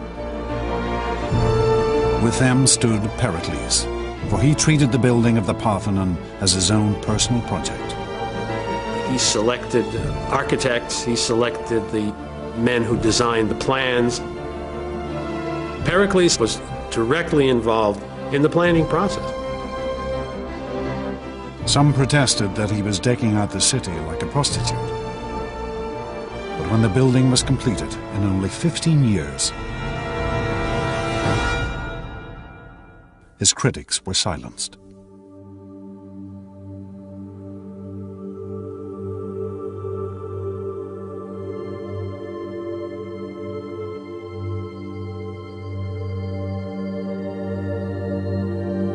The Parthenon was and still is the most glorious symbol of Athens' empire. Here was the spiritual heart of the city, the mark of her wealth, power, and artistic genius.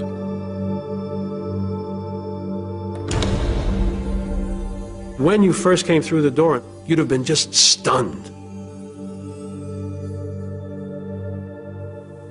You'd have been confronted immediately by an enormous 40-foot-high statue of Athena in gold and ivory and studded with jewels. I think the impression of a statue of that size and with that kind of dressing must have been truly overwhelming.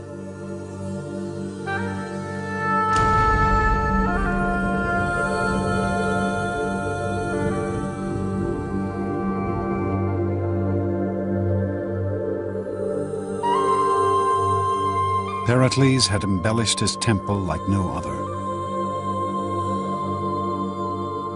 Though this astonishing statue has since been lost to history, other treasures from the Parthenon have survived for over 2,000 years.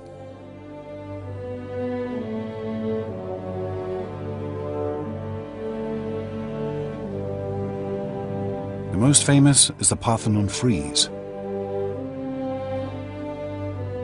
a 500-foot-long stretch of carved marble which ran around the inner wall of the temple.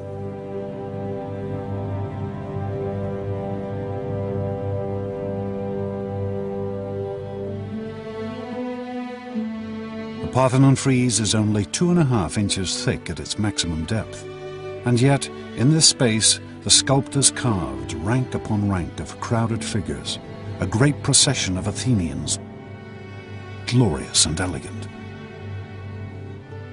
Here Pericles offered his fellow citizens a vision of themselves and their democratic state at the height of their glory. Democracy itself becomes heroized in that monument. It's a very democratic thing that wants to include all those citizens who participated in beating off the first great threat to democracy, which was from the Persians. These are ideals to which you can aspire.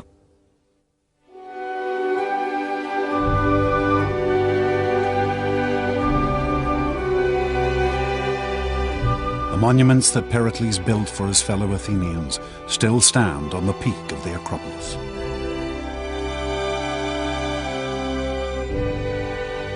They remain the most striking legacy of classical Athens, of one of the great empires of the ancient world.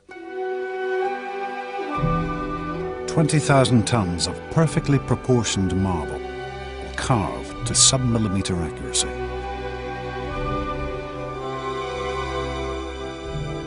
The entire structure of the Parthenon is subtly designed to compensate for optical distortion. There isn't actually a single right angle in the entire temple. Pillars swell. The floor is curved, all to give the appearance of perfection. It is an astonishing testament to the achievements of Athenian democracy.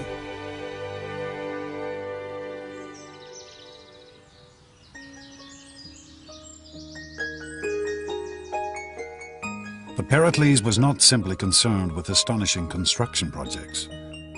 Under his leadership, Athens would also become the intellectual center of the ancient world.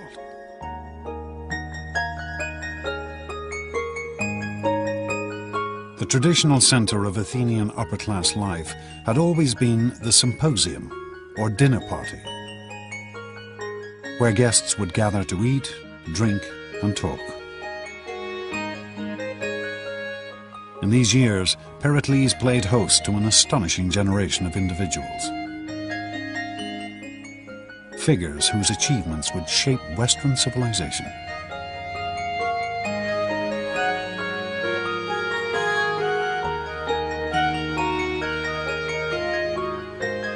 Pericles was remarkable in that he associated with the leading minds of his day in just about every field of endeavor.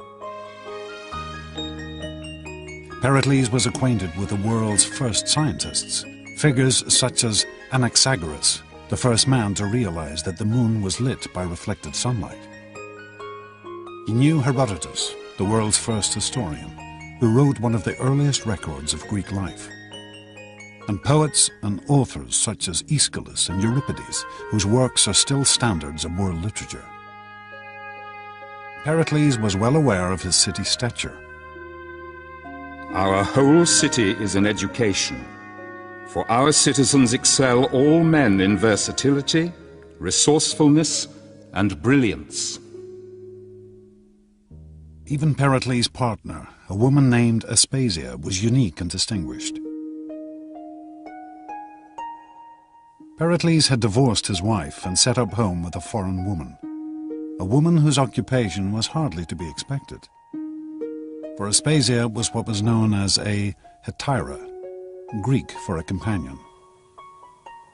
Yes, she was, in a technical sense, I guess, a prostitute, but she was more than that, a woman of charm, of style, of intellect. She really was very extraordinary. She had an extraordinary mind. This relationship caused scandal throughout Athens, not just because of Aspasia's profession, but because Pericles treated her as an equal, something deeply unusual in 5th century Athens.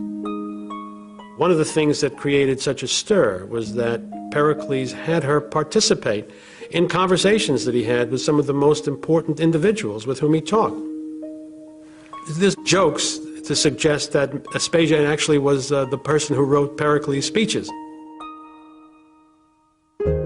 Pericles and his circle were to become one of the most famous and influential groups in Western history. But in 5th century Athens, the highest achievements of art and culture were not restricted to the elite.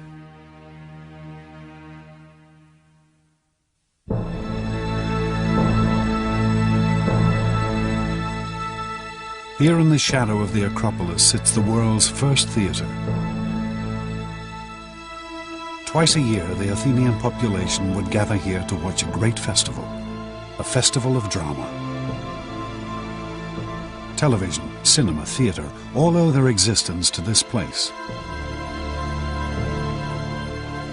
For here is the home of popular entertainment.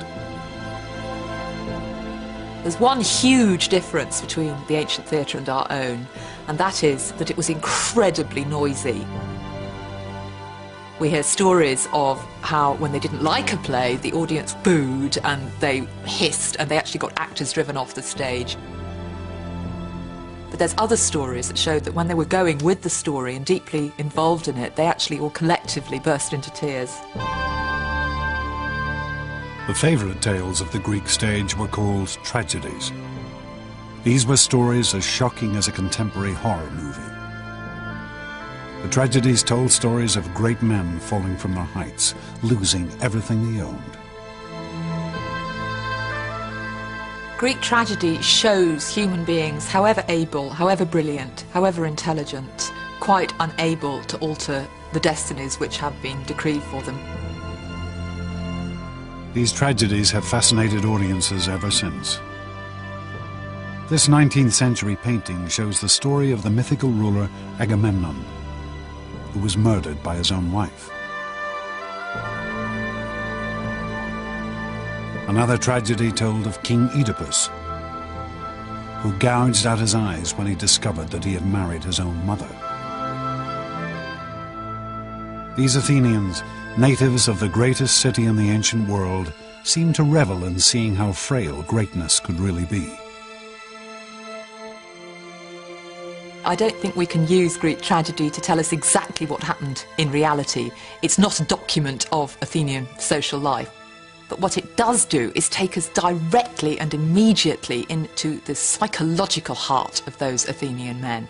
The kind of dreams and fantasies and fears and imaginary scenarios that they came up with in the theatre have to tell us just as much about them as any document of everyday reality could. Theatres were built in every major Greek city, in Sparta, Corinth, on the island of Delos, here in Delphi. Athens was the heart of a cultural revolution that would spread across the Mediterranean and echo around the world.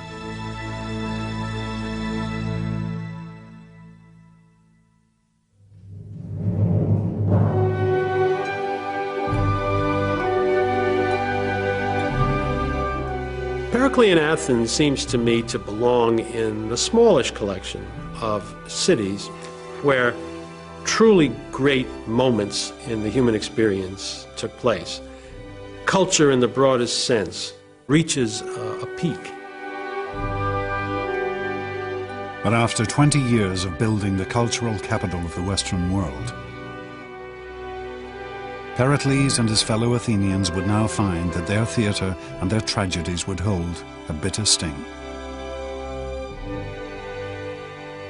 It is possible to think of Pericles, indeed I think of him, as a man with a tragic flaw, as the sort of man whose greatest qualities, the ones that make him most admirable and successful, turn out to be the seeds of his own destruction. Ultimately, it can be said they lead to the destruction of the Athens that he prized more than anything else. In the coming years, Pericles would embroil his city in the greatest war in the history of classical Greece. He would see her devastated by siege and plague. And he himself would fall victim to a fate the equal of any tragic hero.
Athens, the world's first democracy, the most glorious city in the ancient world.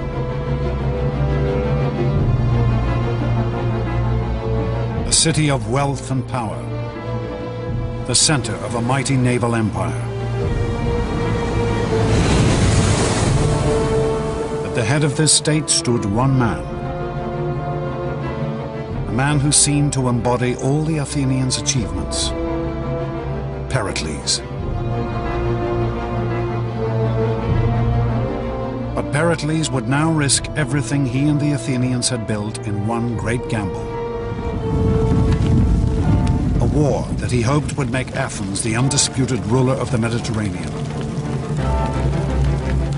This conflict would indeed transform Athens, but in a way Pericles could never have imagined.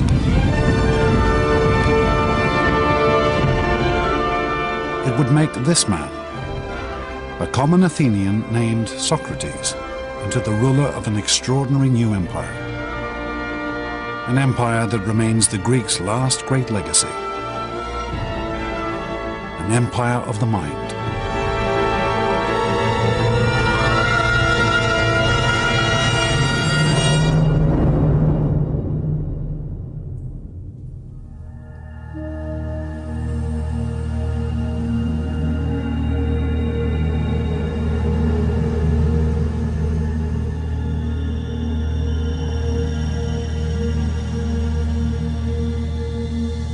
Prison cell in the city of Athens.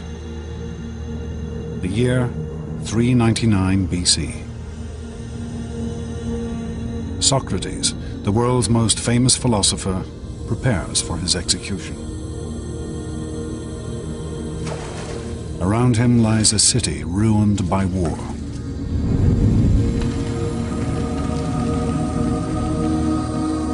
A nation stripped of glory and empire. People who have lost everything.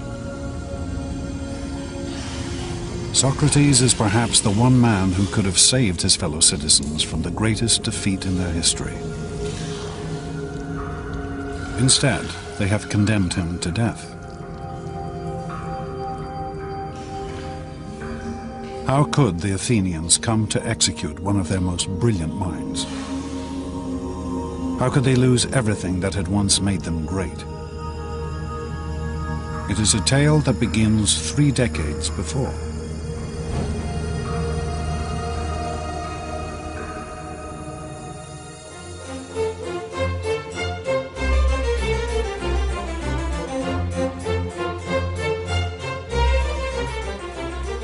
In the year 431 BC, the city-state of Athens was the greatest power in the Mediterranean. Under the leadership of the patrician Pericles, this tiny state had built a naval empire that stretched across the Aegean. Her mighty fleet of trireme warships was the most powerful of the day.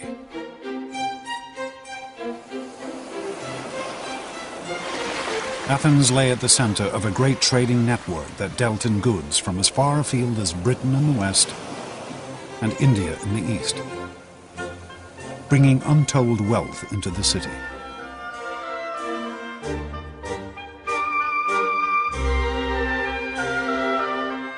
And Pericles had personally devoted himself to making this city the most glorious of the ancient world.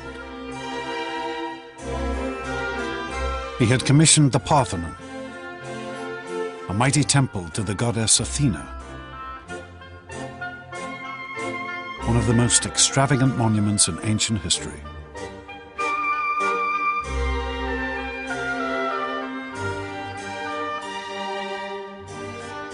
But for all his power and sway, Pericles did not rule this city.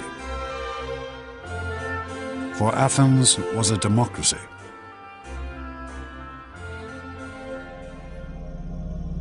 This is the assembly area of the Pnyx, home of Athenian democracy.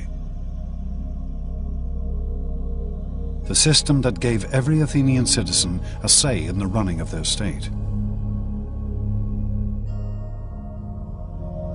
Here, Pericles had to stand before his fellow citizens and win the right to lead.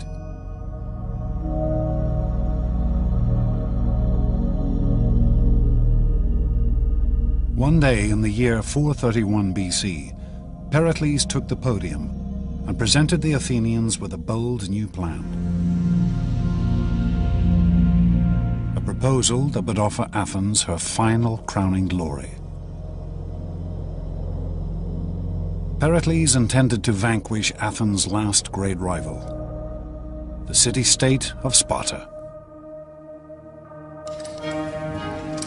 Sparta was the only other Greek state that matched Athens' power. The Spartans ruled all of southern Greece, and they were a fearsome military force. Their citizens were trained from birth in the arts of war.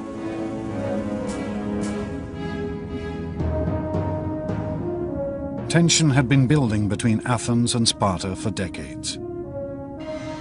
To Pericles, it was now time to take on this dangerous adversary. To make Athens the undisputed leader of the Mediterranean.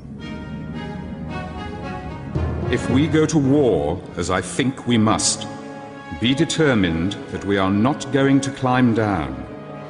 For it is from the greatest dangers that the greatest glory is to be won. The assembly embraced Pericles' plan. The Athenians were never ones to shrink from a fight. The ancient Greeks as a whole were not by any stretch of the imagination a peace-loving people. Peace was an interruption of war rather than vice versa, and the Athenians were as bellicose as any other Greeks.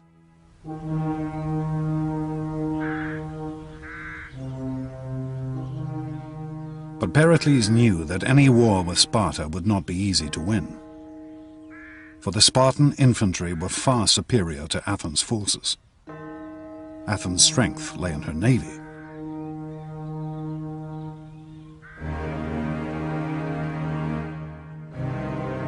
So Pericles proposed a strategy of astonishing complexity and sophistication. He convinced the Athenians to abandon all the land around Athens and retreat behind the great long walls that stretched down from the city to its harbor at Piraeus.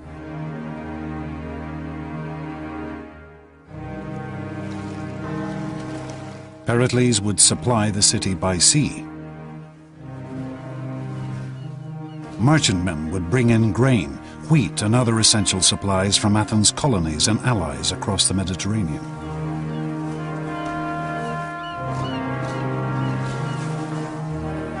Protected by the mighty Athenian fleet. And Pericles would use this great navy to attack the Spartans from the coast.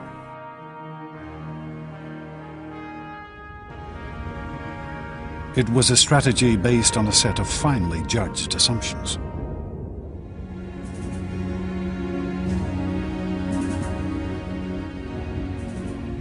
Pericles' expectation was that after a year or two, but no more than 3, the Spartans would realize that they could not win the war because the Athenians would never give them the infantry battle they needed in order to win, and they had no other device available.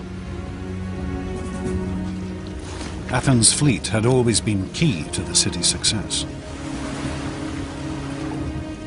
It had won the city great military victories, and it had built her an empire.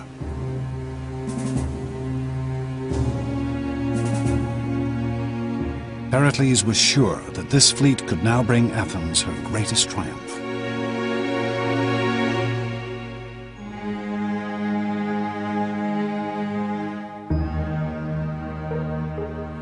The Athenians crowded behind the city walls. Confident in their vision of imperial power and glory, they assumed that Pericles' strategy could only bring them victory. But among this teeming multitude could be found one man who refused to assume anything.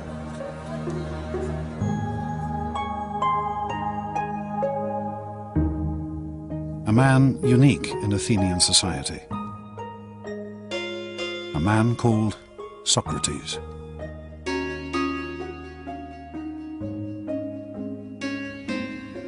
If you were an ancient Athenian citizen, the first thing you'd see is a man who was unbelievably ugly.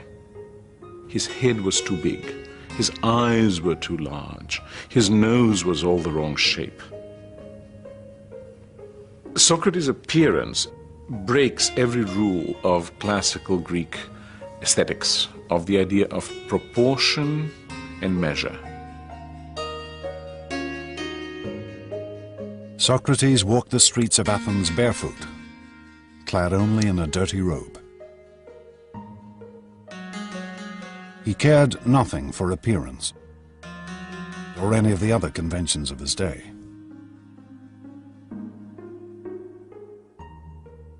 Socrates was interested only in the mind. This unlikely figure would become the leader of a revolution. A revolution in thinking that had been gathering strength across the Greek world.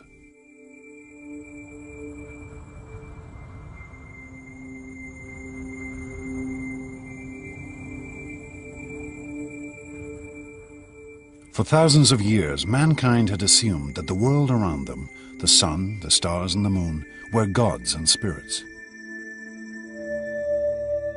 Believing they were recording messages from their gods, ancient civilizations such as the Babylonians had gathered great catalogues of astronomical data.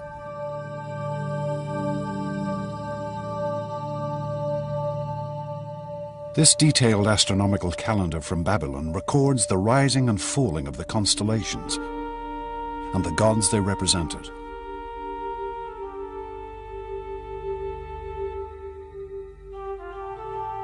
This knowledge and study of the heavens had been slowly spreading across the ancient world until it reached Greek colonies on the coast of what is modern-day Turkey. There, a shattering change occurred.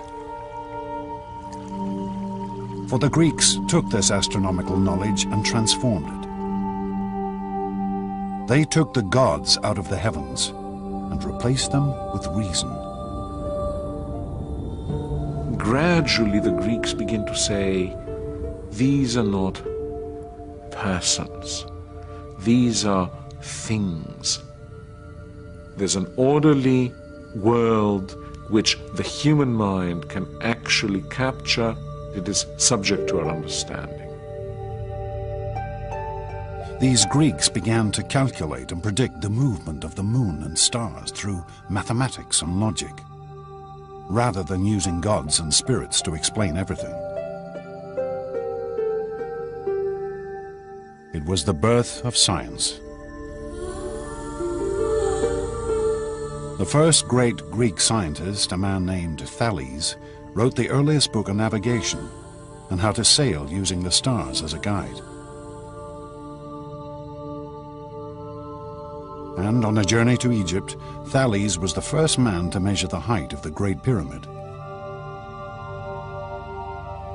Brilliant idea. He stood next to the pyramid until high noon, when his shadow was exactly the same length as his height. And at that point he measured the shadow of the pyramid and accordingly knew the the height of the pyramid, which is actually an application of a rather sophisticated geometrical theorem. These Greek scientists would go on to measure the circumference of the world when most people still thought it was flat. To devise steam engines, water pumps, and suspension bridges.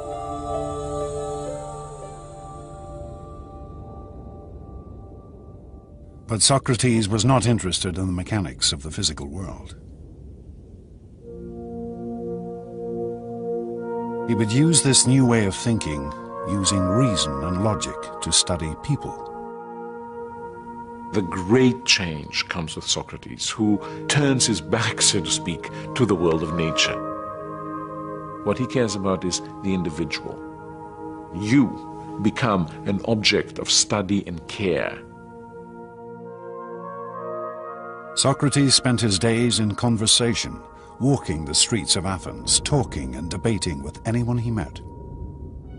With over 150,000 people now packed behind Athens' walls, he was in his element. One of the amazing things about Socrates is that he is the first fanatical urban individual. He loves the city. He makes life in the city one of his major concerns. Socrates' life was spent questioning the assumptions his fellow Athenians held about their lives. What they felt was right and wrong, what was good and bad. And he was happy to turn convention upside down.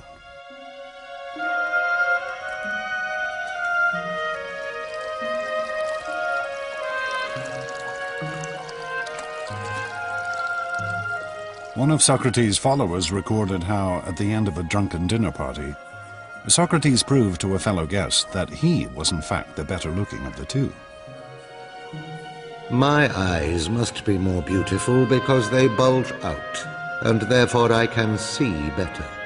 And by the same account, my nose is more beautiful because my nostrils flare out, and so I can therefore gather in more smells. This is typical Socrates, using reason and logic to examine the world anew. Socrates says you must make every decision based on your own understanding of what is good and what is not good, what is right and what is wrong. For Socrates, this freedom of thought was paramount, even if it meant upsetting the whole notion of a beautiful nose. I tell you, let no day pass without discussing all the things about which you hear me talking. A life without this sort of examination is not worth living.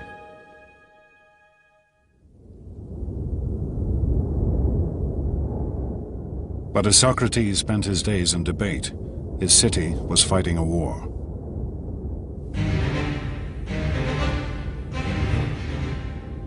The Spartans invaded Athenian territory and set about burning all the farmland around the city. The Athenians became increasingly anxious. They could only watch from the city walls as their fields and crops were destroyed. But such was Pericles' reputation, he managed to convince the Athenians to stick with his plan. The city could rely on her fleet and shipments from overseas to survive. Little did Pericles know that this fleet now carried an even greater threat.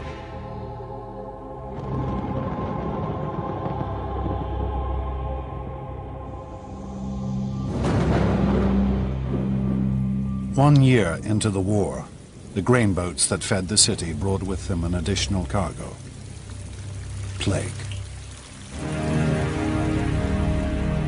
A disease that would now devastate Athens. Pericles' plan couldn't anticipate difficulties that we now would suggest were rather likely in those circumstances of crowding. And the results were horrendous. With the population crammed behind the city walls, the affliction spread like wildfire. The symptoms were horrific. The Athenian historian Thucydides, who lived through these years, recorded its effects. The body was suddenly seized, first with violent heats around the head and redness and inflammation of the eyes, and then the disease descended into the bowels, producing violent ulceration and uncontrollable diarrhea. The sufferings of individuals seemed almost beyond the capacity of human nature. The city must have looked terrible, smelled terrible, been awful to be in, and terror must have reigned everywhere.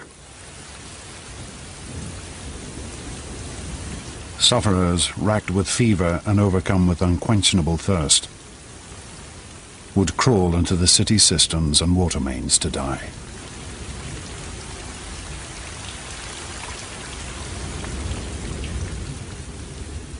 Thucydides witnessed the scene in Athens' streets.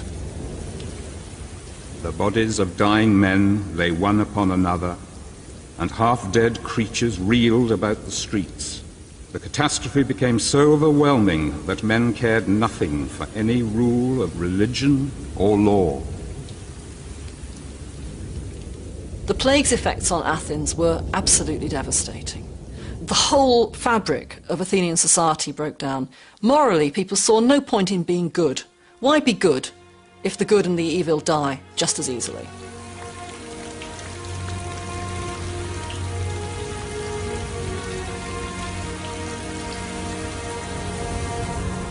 The plague would kill over a third of Athens' population.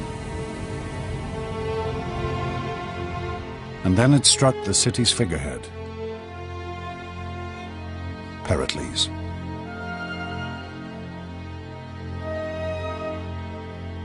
Plutarch, Pericles' biographer, described his symptoms.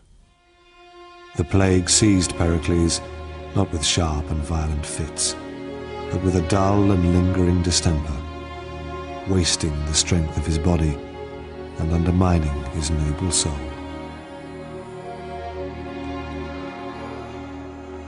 By the end, the patrician hero of the city was reduced to relying on potions and magic in an attempt to cure himself.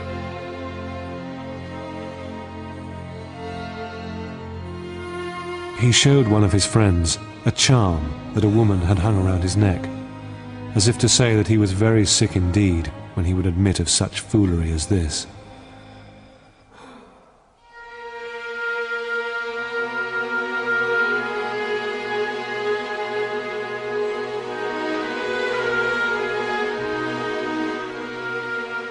Finally, after 6 months of lingering illness, Pericles died in 429 BC.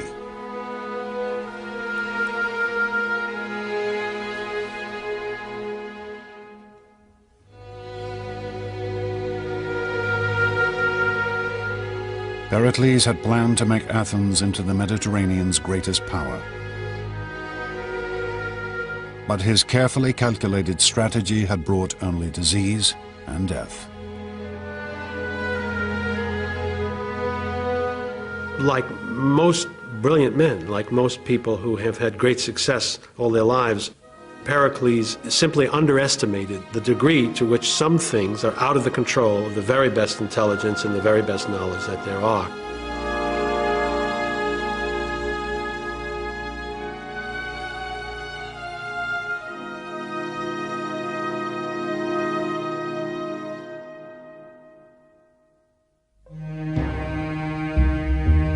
Pericles' death would have far-reaching consequences. It soon became clear that this one man had been the linchpin of the Athenian state. Plutarch records that the changes were swift and dramatic. Those who, while he lived, had resented Pericles' great authority, now realized that he had been the main protector of public safety. So great a corruption and such a flood of mischief and vice followed.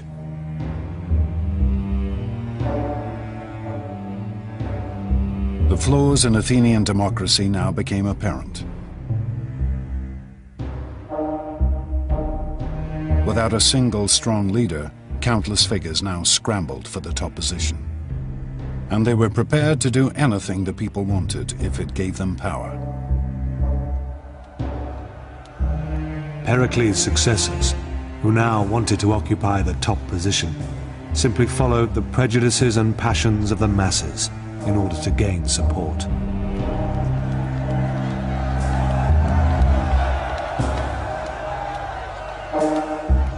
Athenian democracy now revealed a new and terrifying potential. The potential to slide into mob rule. Crippling her ability to fight a war.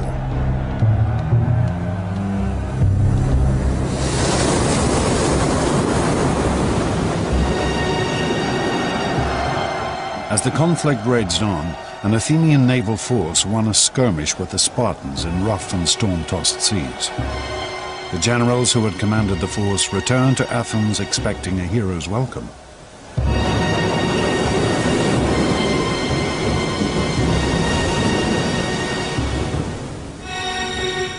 Instead, they were thrown into prison.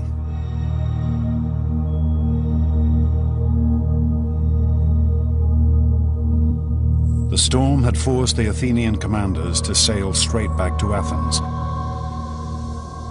without picking up any of their soldiers who had fallen overboard during the battle. Rabble-rousing speakers had convinced the assembly that this failure to rescue the men was a crime so appalling that all the generals should be summarily tried and executed.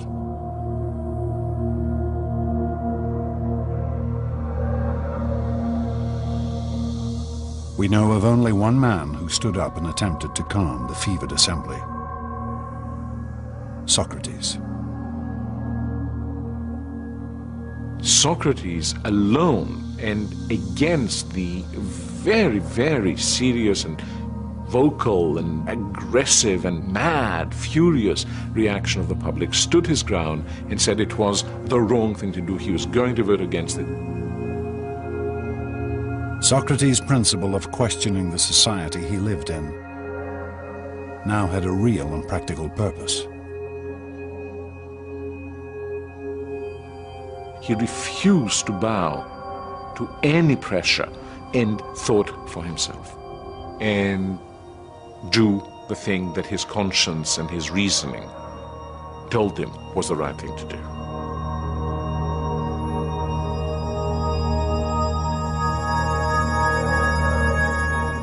But in the end, Socrates was only one voice amongst the multitude, and he could not sway the assembly. The generals were condemned to death by drinking poisonous hemlock.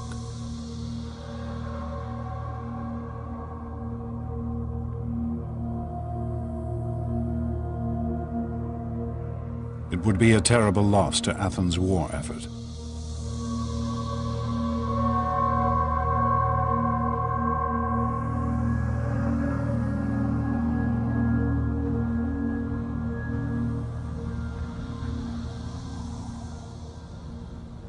With the assembly in the hands of self-interested despots, once mighty Athens began to lose her way.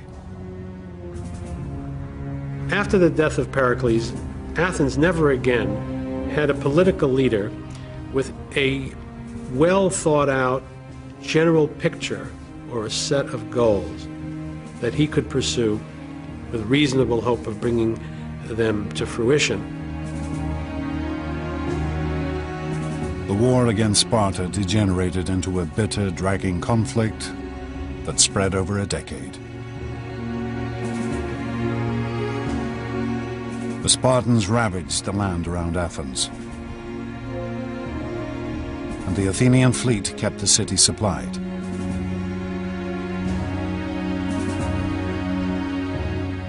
Neither side was able to defeat the other.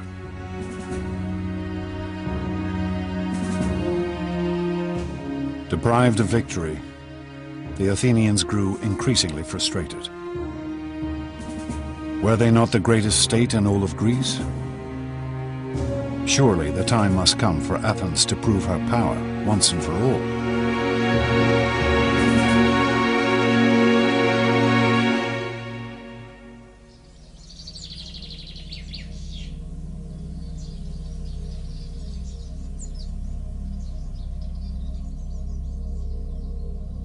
Then, in the year 416 BC, a daring proposal was put before the assembly. A proposal which, even if it did not defeat the Spartans, would at least satisfy Athens' hunger for glory. A small Greek colony on the island of Sicily had asked for protection. Protection from a neighbor allied with Sparta. Why should the Athenians not come to their aid, humiliate their Spartan adversary, and perhaps conquer all of Sicily at the same time? As one Athenian addressed the assembly, "This is the way we won our empire, and this is the way all empires have been won. Let us set out on this expedition, for it will destroy the arrogance of the Spartans, and at the same time we shall become rulers of all Greece."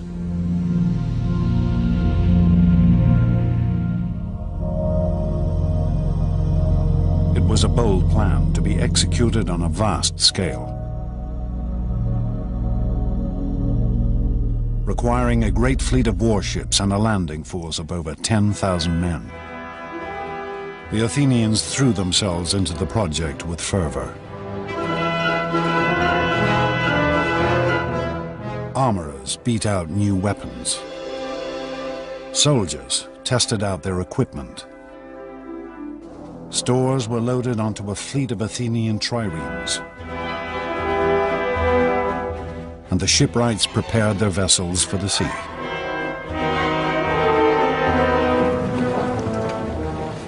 Then, to great fanfare, the mighty invasion force set out for Sicily.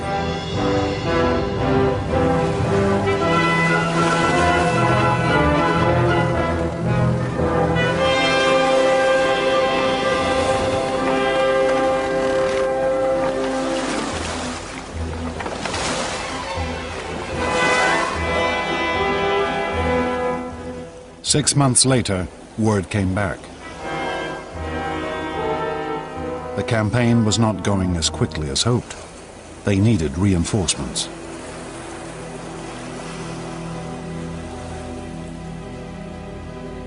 And then, nothing. No news at all.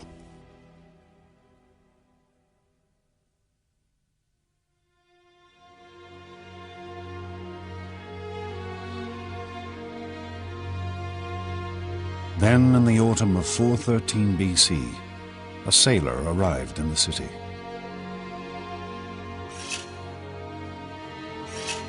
A man who needed a haircut. And as he talked to his barber, he told an appalling tale of a vast and terrible slaughter.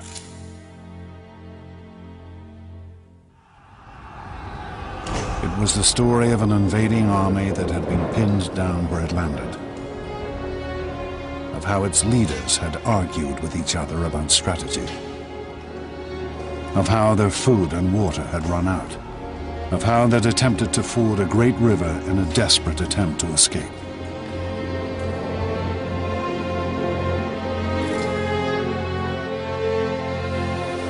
They rushed into it, all discipline lost, and every man wanting to cross first.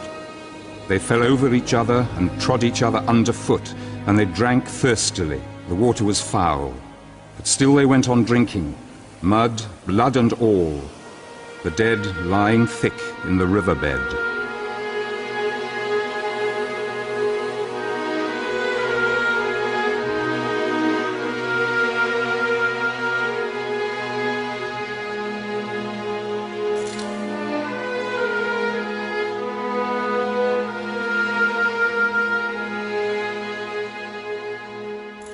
This was how the Athenians discovered that they had been the victims of one of the greatest defeats in ancient history. Over 50,000 men had been killed or taken prisoner. 2 entire fleets of Athens' prized triremes had been destroyed. The Sicilian campaign is a mess for a variety of reasons. First of all, it's a long way away. It's over 600 or 700 miles. Once they arrive, they squabble and fight about what to do. But perhaps the biggest problem is there's not a tactical reason to do it. There's not a strategic reason to do it. The motivation is highly self-interested. The Athenians, entranced by a vision of imperial glory, had in fact engaged in a pointless and vain campaign. They believed wrongly they could go quickly in, raise the countryside, and win a quick victory and a rich tributary subject state. Thucydides recorded the scale of the devastation. This was the most notorious action that we know of in Greek history, for they were absolutely, calamitously defeated. The losses were total. Army, navy, everything was destroyed.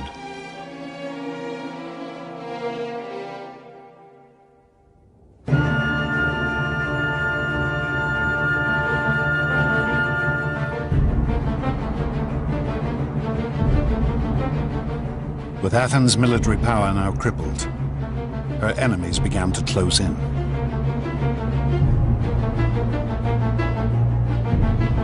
The Persians, whom the Athenians had humiliated 50 years before, now saw the ideal opportunity for revenge. They approached the Spartans with the offer of help. The Persians have been watching this carefully, and they decide to intervene and subsidize the Spartans, and that subsidy is in the form of manpower for rowing and fleet construction. Where previously the Spartans had never been a naval nation, now they had a fleet paid for with Persian gold.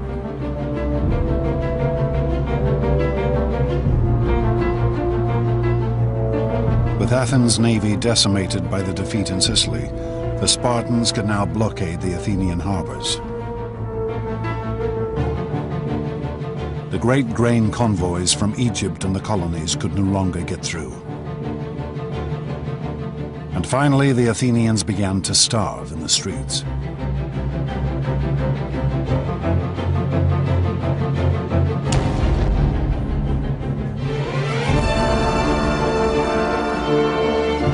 The people turned to their patron goddess, Athena. At the height of Athens' glory, only 30 years before, Pericles had honored her with the most glorious temple ever seen.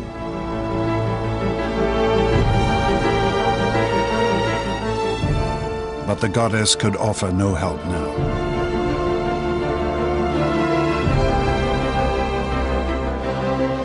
Athens, once so sure of her preeminence in the Greek world, was now home to a population ravaged by plague and war, besieged and starving. With her treasuries empty and her once proud fleet crippled. In 404 BC, Athens finally surrendered to the Spartan commander, Lysander.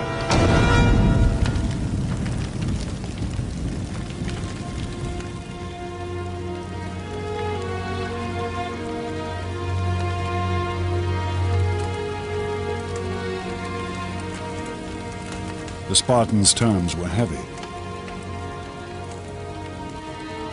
The great walls which had defended the city were to be torn down. Her fleet was to be destroyed.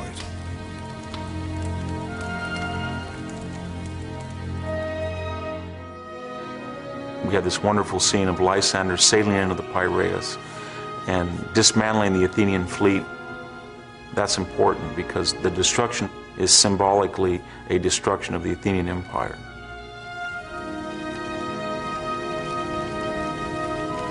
What remained of Athens' mighty navy was put to the torch, with only 12 ships allowed to remain.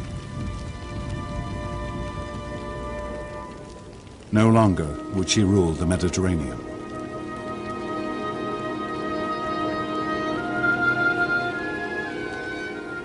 The Athenians became convinced that they could do, finally, in the end, more than they really could. And I think this is really the point in which the potential that Athenian democracy brought about could turn to tragedy. They could achieve great things, they could not achieve all great things. But it would still take one more act of vanity and violence before the Athenians could redeem themselves. And their city could be reborn.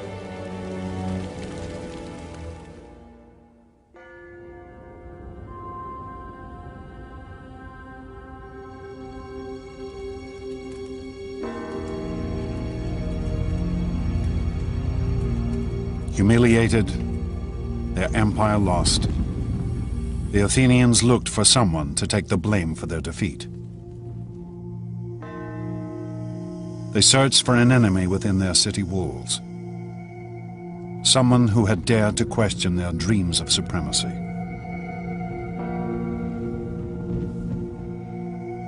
They searched for Socrates. Socrates was a critic. He was critical of the thinking and the thought processes of his fellow citizens, and he was critical about the public affairs of Athens. For over 50 years, Socrates had been publicly questioning and attacking the traditions of Athenian life. And around him he had gathered a group of youthful followers. Surely this must have weakened the city's moral character, undermined her hunger for victory. On the command of the assembly, Socrates was arrested on charges of questioning the state religion and corrupting the youth of the city. I am quite sure that especially in a relatively small society like Athens, someone who is constantly questioning the principles by which the society has traditionally governed itself will be perceived as a very major danger by at least some people in society. You can easily see that a few hundred people might want him out, and they did. The Athenians would now put to trial the one man who dared to question the way they lived their lives.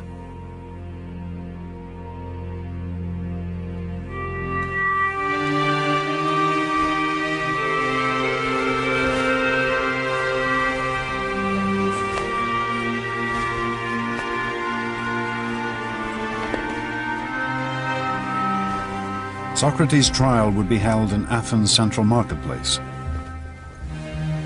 under a canopy to shade the fierce heat of the Greek sun. He would be tried by a jury of his fellow citizens, chosen at random.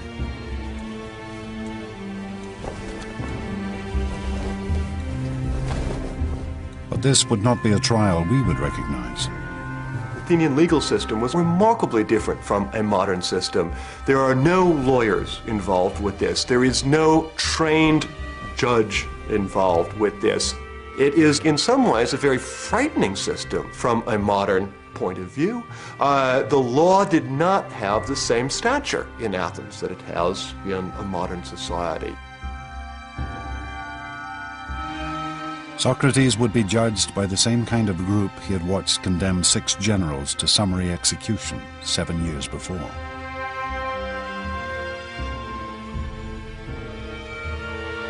He would be given only a limited time to defend himself. All speeches in the Athenian courts were timed by a water clock.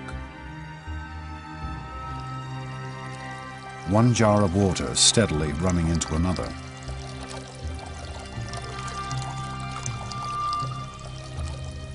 But Socrates shows no fear in the face of his accusers. In fact, he is positively stubborn. He explains that far from corrupting Athens, his life of questioning has done nothing but improve the city. To put it bluntly, I've been assigned to this city, as if to a large horse which is inclined to be lazy and is in need of some great stinging fly. And all day long I'll never cease to settle, here, there, everywhere, rousing and reproving every one of you. It is not an approach designed to win sympathy. Socrates is setting himself and his life against the entire Athenian state. He is doing what he thinks is the right thing to do. He thinks the life he has chosen, this life of thinking for yourself, is the best life. As he says in his speech, the unexamined life is not worth living for a human being.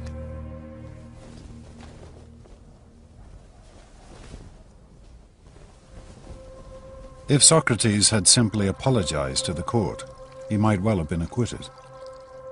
But instead, he demands free dinners for life, for all the work he has done. I can just imagine what that jury and the audience of that trial must have thought at the time. They must have been absolutely speechless. When the final vote came, the verdict could hardly have been a surprise.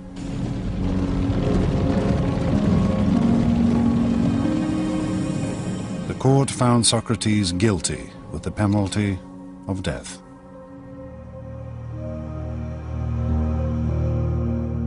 But Socrates reacted with calm and serenity.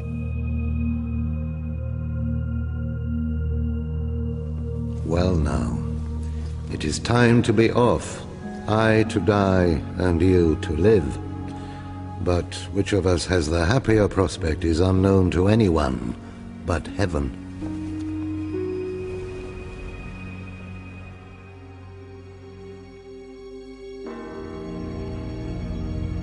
Socrates was taken from the court to Athens prison.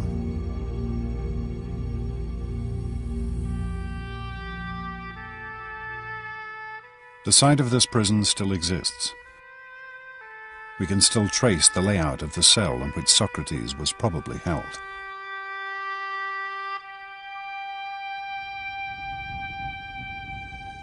And we still have accounts of Socrates' last days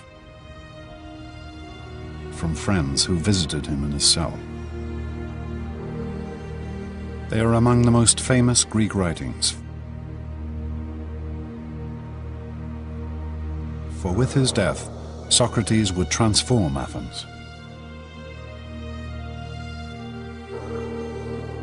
He would show his fellow citizens that the principles of reason, of questioning the world, were something worth dying for.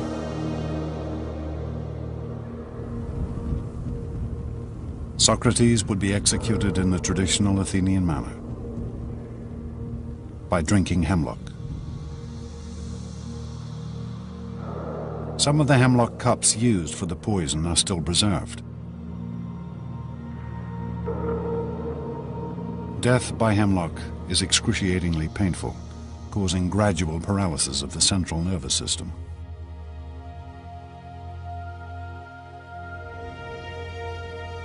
But as the moment of his execution drew near, Socrates turned to his friends, treating the whole affair as if it were nothing at all. For me, the fated hour calls. In other words, I think it's about time I took my bath. I prefer to wash before drinking the poison, rather than give the women the bother of washing me when I am dead. But as the hemlock was poured, his friends broke down. We have the account of one named Fido. In spite of myself, the tears came pouring down, so that I covered my face and wept broken-heartedly. And then everyone in the room broke down, except Socrates himself, who said, "Really, my friends, what a way to behave. I'm told that one should make one's end in a reverent silence. Calm yourselves and be brave."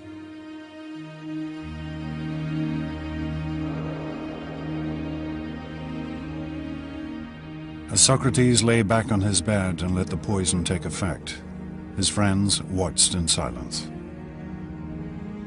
Here was a man who was dying not for glory, not for fame and honor, but for the sake of his principles, because he believed that man should question the world around him.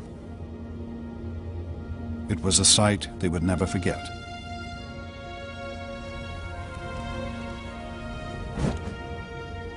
Socrates, in his life and in his death,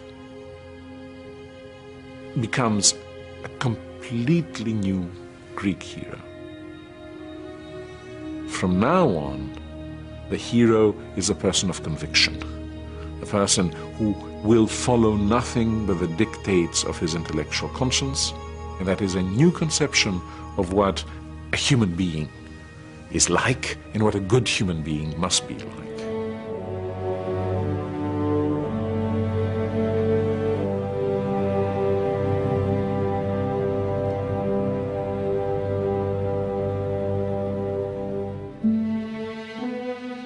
For centuries, the Athenians had believed in one ideal: the vision of a martial warrior hero.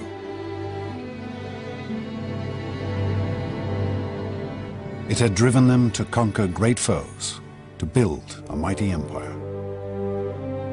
But now, in the depths of defeat, they discovered a new figure to venerate. Effigies of Socrates have been found amongst the ruins of the Athenian prison.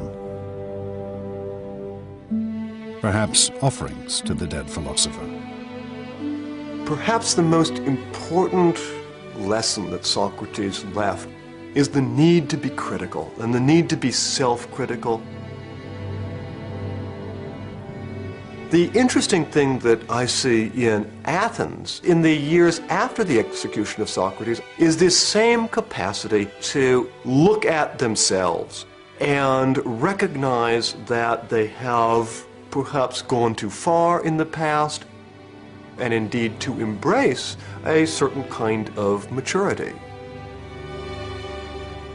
Athens was never again a great imperial power. But neither did her democracy lapse again into mob rule.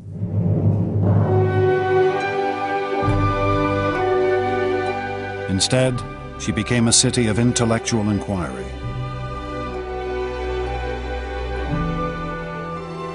A haven of study and discussion, where Socrates' students and his students' students slowly began to build a world based on reason.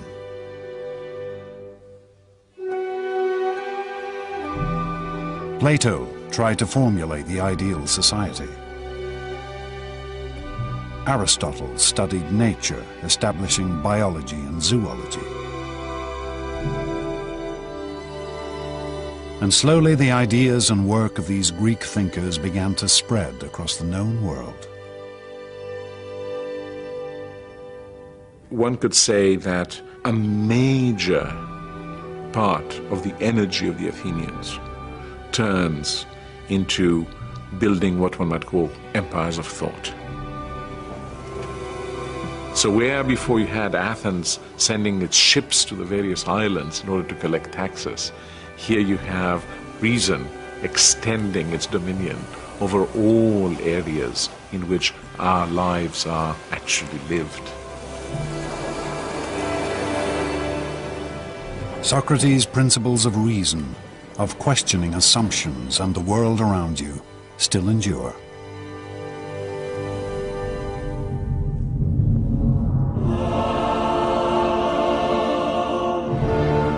In the space of less than 200 years, the ancient Greeks transformed their world. For amongst these ruins, a few great figures carved a mighty empire.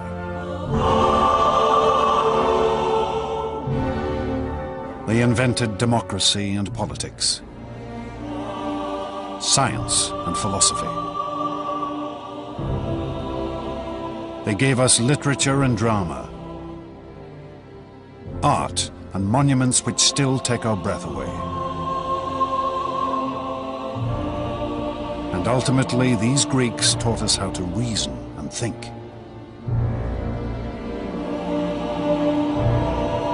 Two and a half thousand years later, their astonishing achievements continue to shape our world.